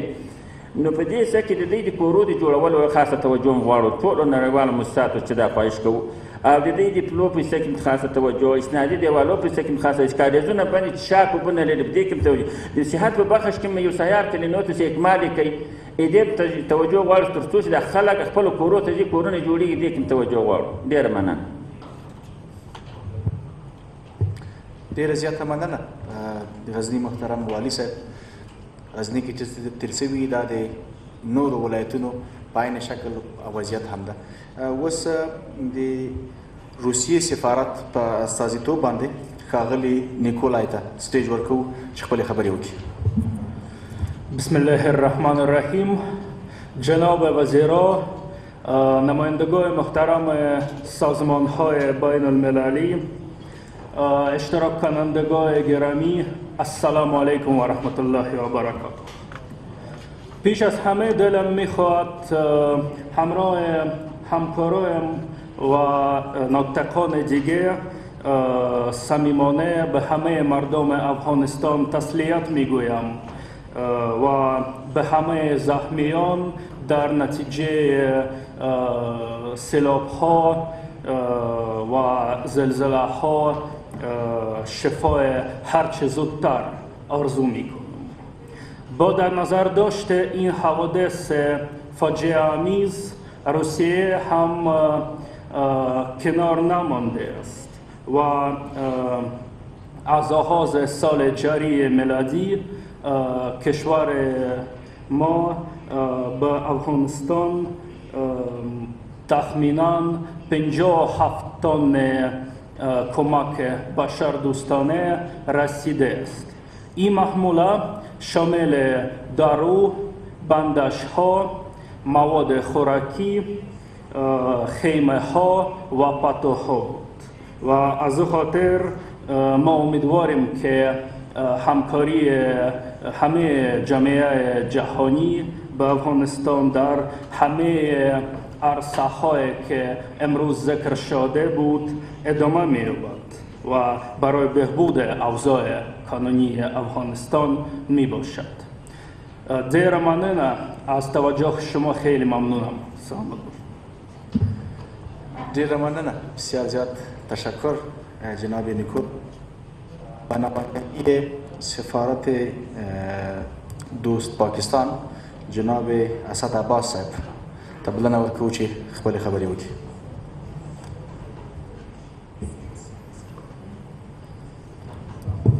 Thank you. Honorable Minister of Foreign Affairs, Ministers of Disaster Management, Refugees, Health, Agriculture, other dignitaries of the Afghan government, my colleagues from the diplomatic community, Afghan brothers and sisters, Assalamu alaikum. I wish I spoke the beautiful dari that our Russian colleague did, but my statement is going to be in English. First of all, on behalf of the government and people of Pakistan, I extend sincere condolences, prayers and wishes for the people of Afghanistan, those who have lost their lives and those who are suffering from this calamity. Pakistan has always stood shoulder to shoulder with its Afghan brethren in all times of need. This is a reflection of the natural, historic, fraternal ties that our people share. Pakistan was one of the first countries to respond during the floods in May, and very humbly, I highlight some of the assistance that Pakistan has recently provided. We have conducted 85 aid convoys to earthquake and flood affected areas, which included 752 trucks, 4 C-130 cargo airplane flights, carrying almost 15,490 tons of aid. I highlight this very humbly because it is a reflection of Pakistan's commitment to development, peace and prosperity for our neighborly brothers in Afghanistan, but it is also a reflection of the close relations that our people have. A large part of this aid was donated by the people of Pakistan through various NGOs and private organizations, which we deeply appreciate. Our closeness is also reflected in the fact that Pakistan and Afghanistan share the climatic ecosystem that is affecting this whole region today. Pakistan is also suffering from the worst floods that we have experienced. Despite this situation in Pakistan, I highlight that Pakistan will continue to not only support Afghanistan, but also encourage the international community to stand up with the people of Afghanistan and assist them in this hour of need. I again humbly convey the wishes and prayers of the people and the government of Pakistan and assure you that Pakistan will continue to support and raise its voice to support the people of Afghanistan. Thank you. Thank you very much, Asad Abbas brother. On behalf of the European Union, we are giving stage to the Ferdinand to express his remarks. Good afternoon, and thank you very much to the Minister for Foreign Affairs. We appreciate the opportunity to bring together all the stakeholders that are in this room here today to talk about and to raise awareness of the natural disasters here in Afghanistan affecting so many people. The people of Afghanistan suffer on different fronts. We see the different dimensions, or we heard today of the different dimensions, how the people of Afghanistan are affected by natural disasters. So when I say the people of Afghanistan, I'm talking of the men and women, I'm talking about the young and the old. And we saw that these dimensions, whether it's on infrastructure, on refugees, whether it's on public health, whether it's on all the other dimensions that we addressed today, they're huge, and the victims of these disasters are the ones that indeed do have to receive our condolences. And I'd like to join all of my colleagues here to express condolences to the families and victims affected by the natural disasters. The European Union, consisting of 27 member states, in September last year, have decided to still continue and to intensify humanitarian assistance given to the Afghan people here in the country. We have almost continuously kept our office for the coordination of humanitarian affairs open in the country and has been delivering assistance to the Afghan people ever since. We've been benefiting by this, by the broad and better outreach the humanitarian assistance could have in the country by having just access to all the provinces. This is an achievement we see of the last 12 months, which is something we acknowledge because it was enabling us to provide assistance to all the provinces in the country. The assistance provided by the European Union only in 2022 has been reaching 350 million euros, out of which roughly 100 millions are provided by the Office for the Coordination of Humanitarian Affairs, and another 150 million euros only for this year are designated for basic services that are provided to the Afghan people here in the country. This includes food and health, including trauma care, and as we've seen in the most recent floods, but also shelter and water and sanitation, education, emergency, and other assistances. There were, up to today, 23 humanitarian air bridges coming to Afghanistan. One was dedicated on the recent floods alone, providing assistance in kind. I'm also using the opportunity to highlight the relevance of preparedness and resilience when it comes to natural disasters. We've seen in other circumstances worldwide that every Afghani spent on preparedness and resilience saves 5 Afghanis later on when it comes to reconstruction and rehabilitation. So I call on all actors present in the room to focus also on preparedness. We've heard it before from our UN family colleagues that preparedness for the winter is very urgent and necessary, but I also call on all others present in this room to focus on preparedness. I would like to underline, and with this I'm concluding, that the European Union and its member states stay committed to the Afghan people. Now, they have been in the past, and they will also in the future. Thank you. Thank you very much, Ferdinand, for the assistance and pledge with the people of Afghanistan. در این بخش ما وقت میتیم به نمایندگی سفارت کشور دوست ایران با آقای سید قاسم زاکری مهربانی. بسم الله الرحمن الرحیم.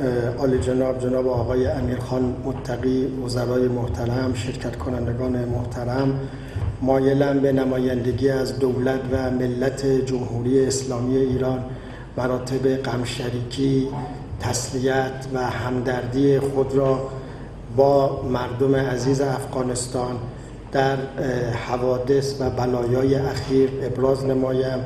مردم ایران و افغانستان از یک پیکر هستند. در اینجا به نمایندگی از جمهوری اسلامی ایران درخواست رفع انسداد تمامی دارایی‌های ملت مظلوم افغانستان رو داریم از جانب آنهایی که قبلا این کشور رو اشغال کرده بودند. ما اشغالگران رو مسئول تمامی مشکلات افغانستان در گذشته و زمان حال می‌دانیم و از جامعه جهانی می‌خواهیم که برای آزادی اموال مسدود شده ملت مظلوم افغانستان فشارهای لازم رو وارد بیارن و اقدامات لازم رو انجام بدن. در این شرایط سخت مردم مظلوم افغانستان بیش از هر زمان دیگه نیاز به دارایی خودشون دارن که این دارایی ها به ناحق مسدود شده. در اینجا مایلم یادآوری نمایم کمک های جمهوری اسلامی ایران به زلزله زدگان اخیر در ولایت خوست که از طرف هلال احمر جمهوری اسلامی ایران در بیشترین توان و ظرفیت خودشون این کمک ها در واقع ارائه شد. پس از زمین لرزه خوست خط هوایی مستقیم بین فرودگاه‌های ایران و فرودگاه خوست برای کمک رسانی به آسیب دیدگان از زلزله انجام گرفت. ایران طی 43 سال گذشته با وجود آن که گرفتار جنگ 8 ساله بوده و با وجود آن که 43 سال هست سخت‌ترین تحریم‌های ظالمانه قدرت‌های ظالم دنیا رو تحمل می‌کنه، همواره در کنار مردم افغانستان بوده. ما در گذشته کنار مردم افغانستان بودیم، الان هم هستیم و در آینده هم خواهیم بود که میزبانی از میلیون‌ها نفر از خواهران و برادران مهاجر از افغانستان و کمک به افغانستان در جهاد علیه اشغالگری طی 43 سال گذشته از مصادیق بارز کمک‌های ایران و افغانستان بوده. متاسفانه طی سال‌های اخیر دنیا شاهد تغییرات آب و هوایی هستش و طی چند روز اخیر شاهد فجایعی در دو همسایه عزیز شرقی خود بودیم، افغانستان و پاکستان، که به صورت سیل ویرانگر خودش رو نشون داد. البته کشور من هم مثل بقیه جاهای دنیا گرفتار همین مشکلات از این نوع هستش. خشکسالی، سیل، بیماری‌های واگیردار از جمله مشکلات اصلی زیست محیطی افغانستان هست، در کنار مشکلات اقتصادی که وجود داره. اما ظاهراً خشکسالی اصلی ترین و مهمترین مشکل زیست محیطی هم در افغانستان و هم در کشورهای منطقه است که نیاز به همکاری‌های منطقه‌ای بین کشورهای همسایه و دوست برای فائق آمدن بر این مشکلات هست. السلام علیکم و رحمت الله و برکاته. سپاس فراوان از آقای قاسم زاکری په دغه برخه کې د چین اقتصادي او سوداګریز کانسلر ښاغلي هو ته بلنه ورکوو چې د دوز هیواد چین موقف اعلان کړي.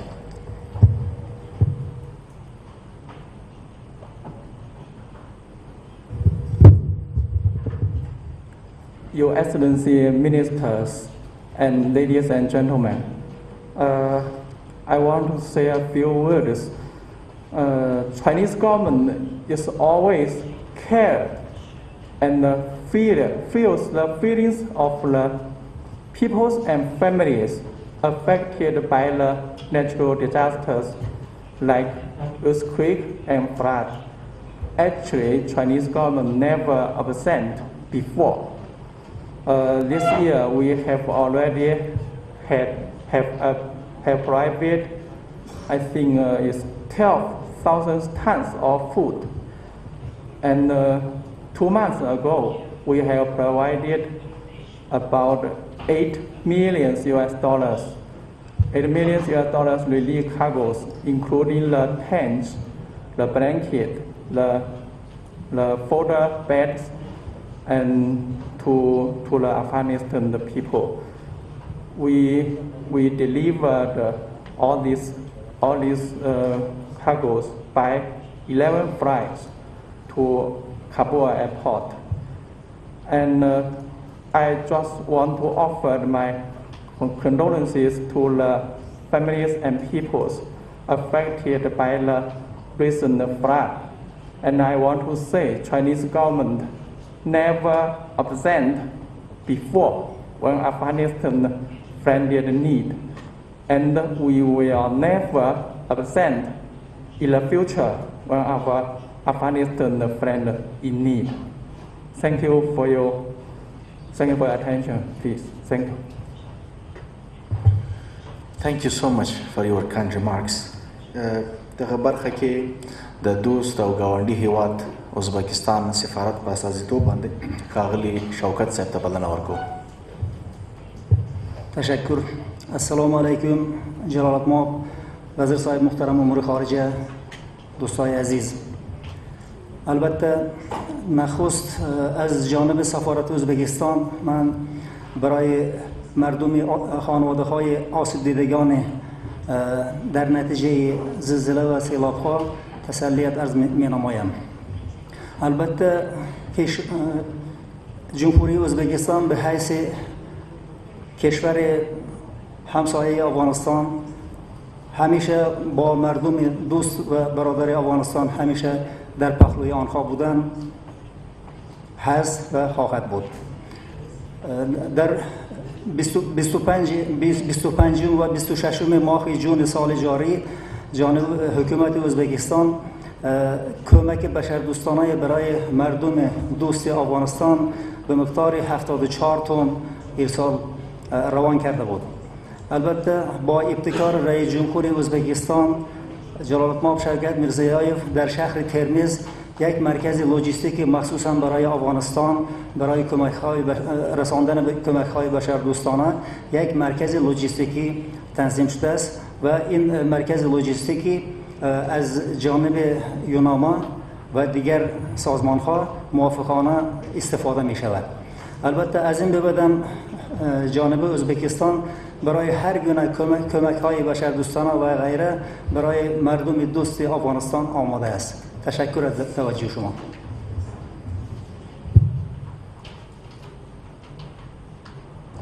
بسیار زیاد تشکر میکنم از جناب شوکت صاحب برنامه‌نگاری ازبکستان. حالا از سفیر صاحب محترم کشور دوست و همسایه جناب خواجه وزوف صاحب خواهش میکنم که حرفای خود با دوستان شریک بسازد. کشور دوست ترکمنستان.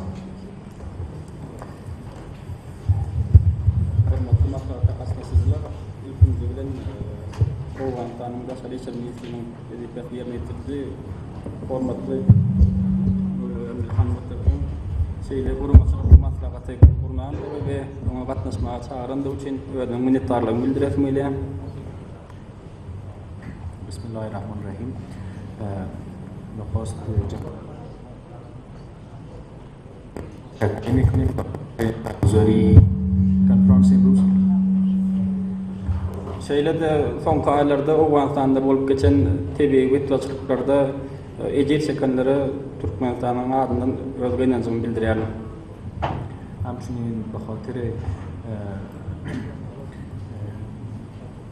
آسیب دیده های سیلاب و زمین لرزه در افغانستان تسلیت خود عرض میکنم. Maslahatım devamında Afganistan'ın çıkışının vekiller tarafından bolup geçen TBI vetvaçlıklarda yetirilen ziyanlar barada değişli maglumatlar yetirildi. Biz bu maglumatları Türkmenistan'ın değişli ulaşlarında dikkatine getiririz. در مورد آسیب هایی که برای مردم افغانستان در نتیجه آفات طبیعی اخیر رسیده، ما معلوماتی که از طرف ادارات مختلف افغانستان به ما رسید با خود یادداشت کردیم و به ادارات مربوطه ترکمنستان میرسانیم. Şu yılın iyun ayında Afganistan'ın Xost, Paktik ve vilayetlerinde bolup geçen yer titreme vaka boyunca Türkmenistan Dışişleri İşleri Ministerliği Afganistan Dışişleri İşleri Ministerliği özünün inancını bildirdi. Hem de ilkincilerin katarında insan kömeklerini uğrattı. Bir tane yük uçarı şu yılın 25. iyununda Kabul şehrine gelip kondu. Onda 25 onunla uğrap insan kömekleri Afgan tarafına kavuşturuldu.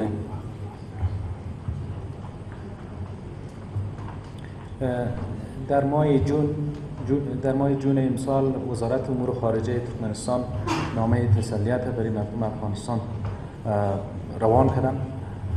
همچنین به تاریخ 25 جون 2022 یک تیاره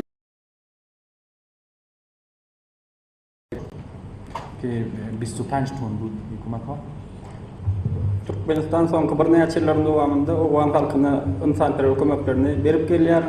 Bu babatda Türkmenistan ýöreýeti degişli mailnamany hem işläp taýýarlady. Gelecekde hem Türkmenistan Afgan halkyna insan kömeklerini bermekde dowam etdirer. ترکمنستان همواره کمک های بشردوستانه را برای مردم افغانستان به اساس یک برنامه مشخص ارسال کرده و در آینده هم این کمک ها ادامه پیدا خواهد کرد. Son aylarda Afganistan'da bolup geçen TBI vetvaççılıklar yani yer titreme ve sillerin gelmegi Afgan halkına insan kömekleri verilmenin zerurluğunu görkezýär. طوری که شاهد هستیم در ماه‌های گذشته آفات طبیعی از قبیل زمین لرزه و سیلی که در افغانستان جاری شد ضرورت کمک‌های بشردوستانه را نشان می‌دهد. Türkmenistan gelecekte hem Afganistan'a insan kömeklerini hem de Afgan halkına iqtisadi yardımlarını vermekini devam ettirir.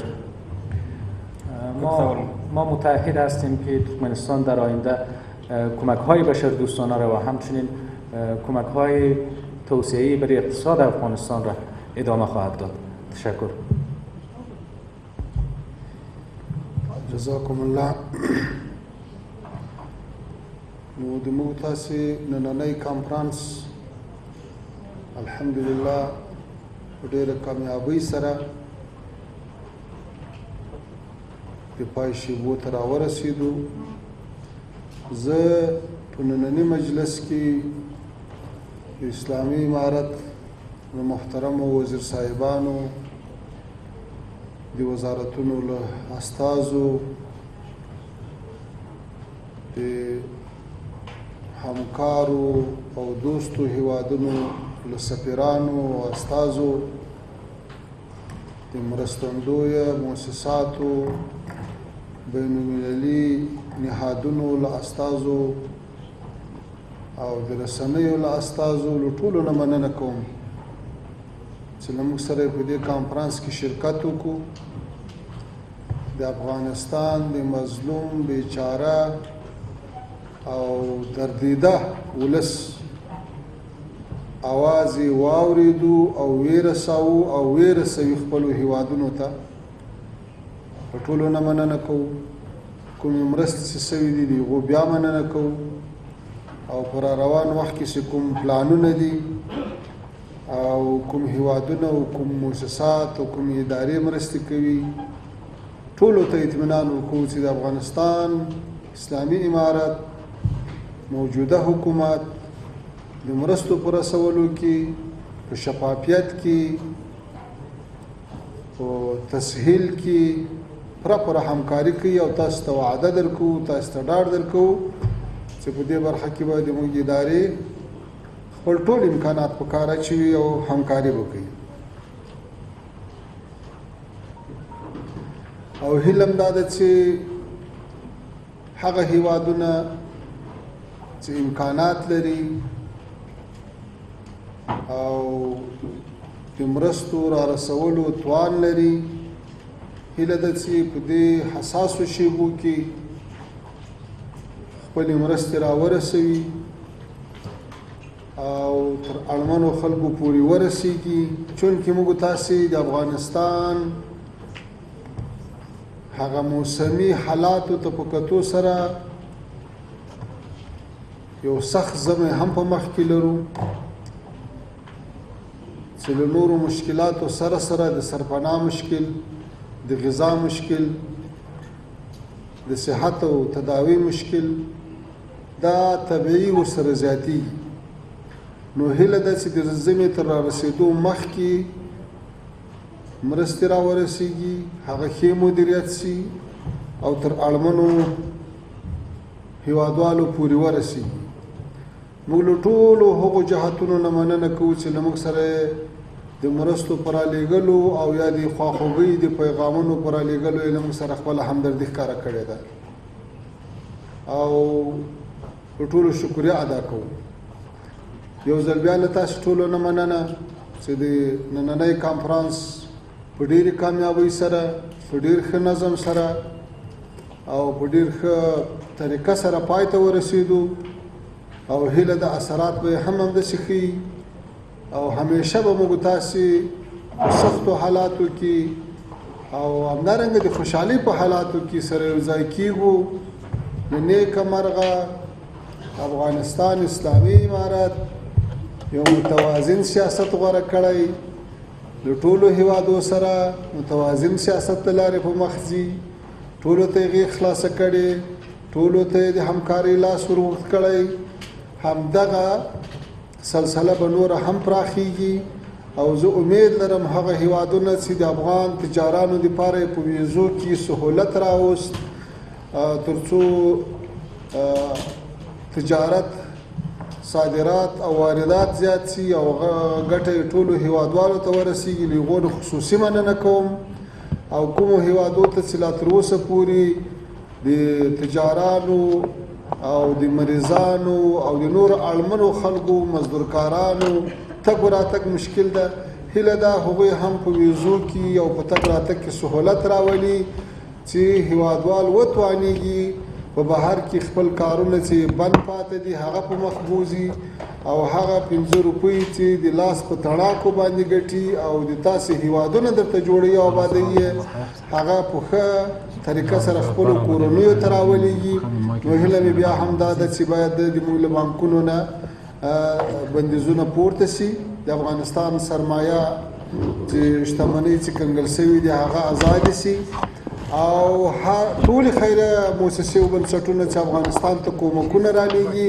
د هغو د لیږد رالېږد په سلسله کې چې کوم موانع دي هغه له منځه ولاړ شي او بیا هم دا خبره تکراروم چې بشري موضوعات له سیاسي موضوعاتو نه جدا شي او دغه اوسنی فرصت چې راغلی ده چې په افغانستان کې د جنګ له امله په 4 ساعته کې 200 300 400 شهیدان زخمیان نه لرو او د جنگ له امله کډوال نه لرو مهاجرین نه لرو په داخل کې بې کوره سوي نه لرو یوازې او یوازې له طبیعي افاتو سره د مقابلې دپاره باید لاس په کار سو او د خپلو هیوادوالو ښه مرسته وکړو او له نړیوالو سره مثبتې اړیکې ولرو همدارنګه په ټولو هغو برخو کې چې د هیواد ترقي راځي هیواد هم په پښو درېږي لکه د تعلیمي بورسونو په سلسله کې زموږ محصلین په ډېرو هیوادو کې تعلیمونه نیمګړي پاتې دي، په تګ راتګ کې مشکلات لري. موږ ټولو هیوادونو سره په دې هکله خبرې کړي دي چې هغوی ته سهولت برابر سي. ځینو برخو کې سهولت برابر سوی، په ځینو کې لا مشکلات شته. علم دا ده چې هغه هم مستحق دي، ځوانان دي، ارزوګانې لري، آینده لري، چې هغوی ته هم سهولت برابر سي. همدارنګه ټولو سفارتونو ته، ټولو خارجي نمایندګیو ته او ټولو بهرنیو کارمندانو ته د اسلامي امارت په استازیتوب ډاډ ورکوو چې لکه څنګه چې په تېرو 12 میاشتو کې د دوی امنیت ته خاصه توجه شوې وه، همداسې به له دې نه هم زیاته توجه کېږي. له راتګ نه بیا هم مننه کوم، هر کله راسئ. په آخر کې قاري صاحب لاړ که سته؟ محترم قاری صاحب الحاج مولوی محمد شاه صاحب د مهاجرینو وزارت مشاور ته نو خواهش کوم چې زموږ دا نننی پروګرام د دعا په لوستلو سره پای ته ورسوي. مننه. اللهم صل على محمد وعلى آل محمد كما صليت على إبراهيم وعلى آل إبراهيم إنك حميد مجيد. الحمد لله رب العالمين والصلاة والسلام على أشرف الأنبياء والمرسلين. اللهم اهدنا فيمن هديت وعافنا فيمن عافيت وتولنا فيمن توليت وبارك لنا فيما أعطيت وقنا شر ما قضيت فإنك تقضي ولا يقضى عليك إنه لا يذل من واليت ولا يعز من عاديت تباركت ربنا وتعاليت نستغفرك ونتوب إليك. اللهم اغفر للمؤمنين والمؤمنات والمسلمين والمسلمات وأصلحهم وأصلح ذات بينهم وألف بين قلوبهم ووفقهم لما تحب وترضى.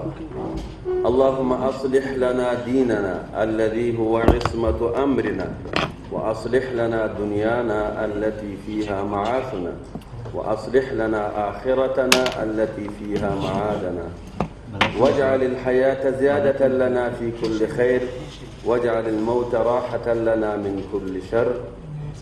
الله چې څوک موږ سره ښه کوي ته ورسره ښه وکړي، چې څوک زموږ د مصیبت زدهو سره د هغوی لاسلیوی کوي یا الله ته ورسره لاسلیوی وکړي، هغوی د مصیبتونو نه او آفتونو نه وساتي. یا الله موږ نور د آفاتو بلیاتو نه وساتي او زموږ ګاونډیان هم وساتي چې موږ سره څوک لاسلیوی کوي، ښېګڼه کوي، ته ورسره ښېګڼه وکړي. وصلی الله تعالی علی خیر خلقه محمد. یادونې وړ ده چې د ډوډۍ تنظیم د ټولو ملګرو لپاره سوی، د ټولو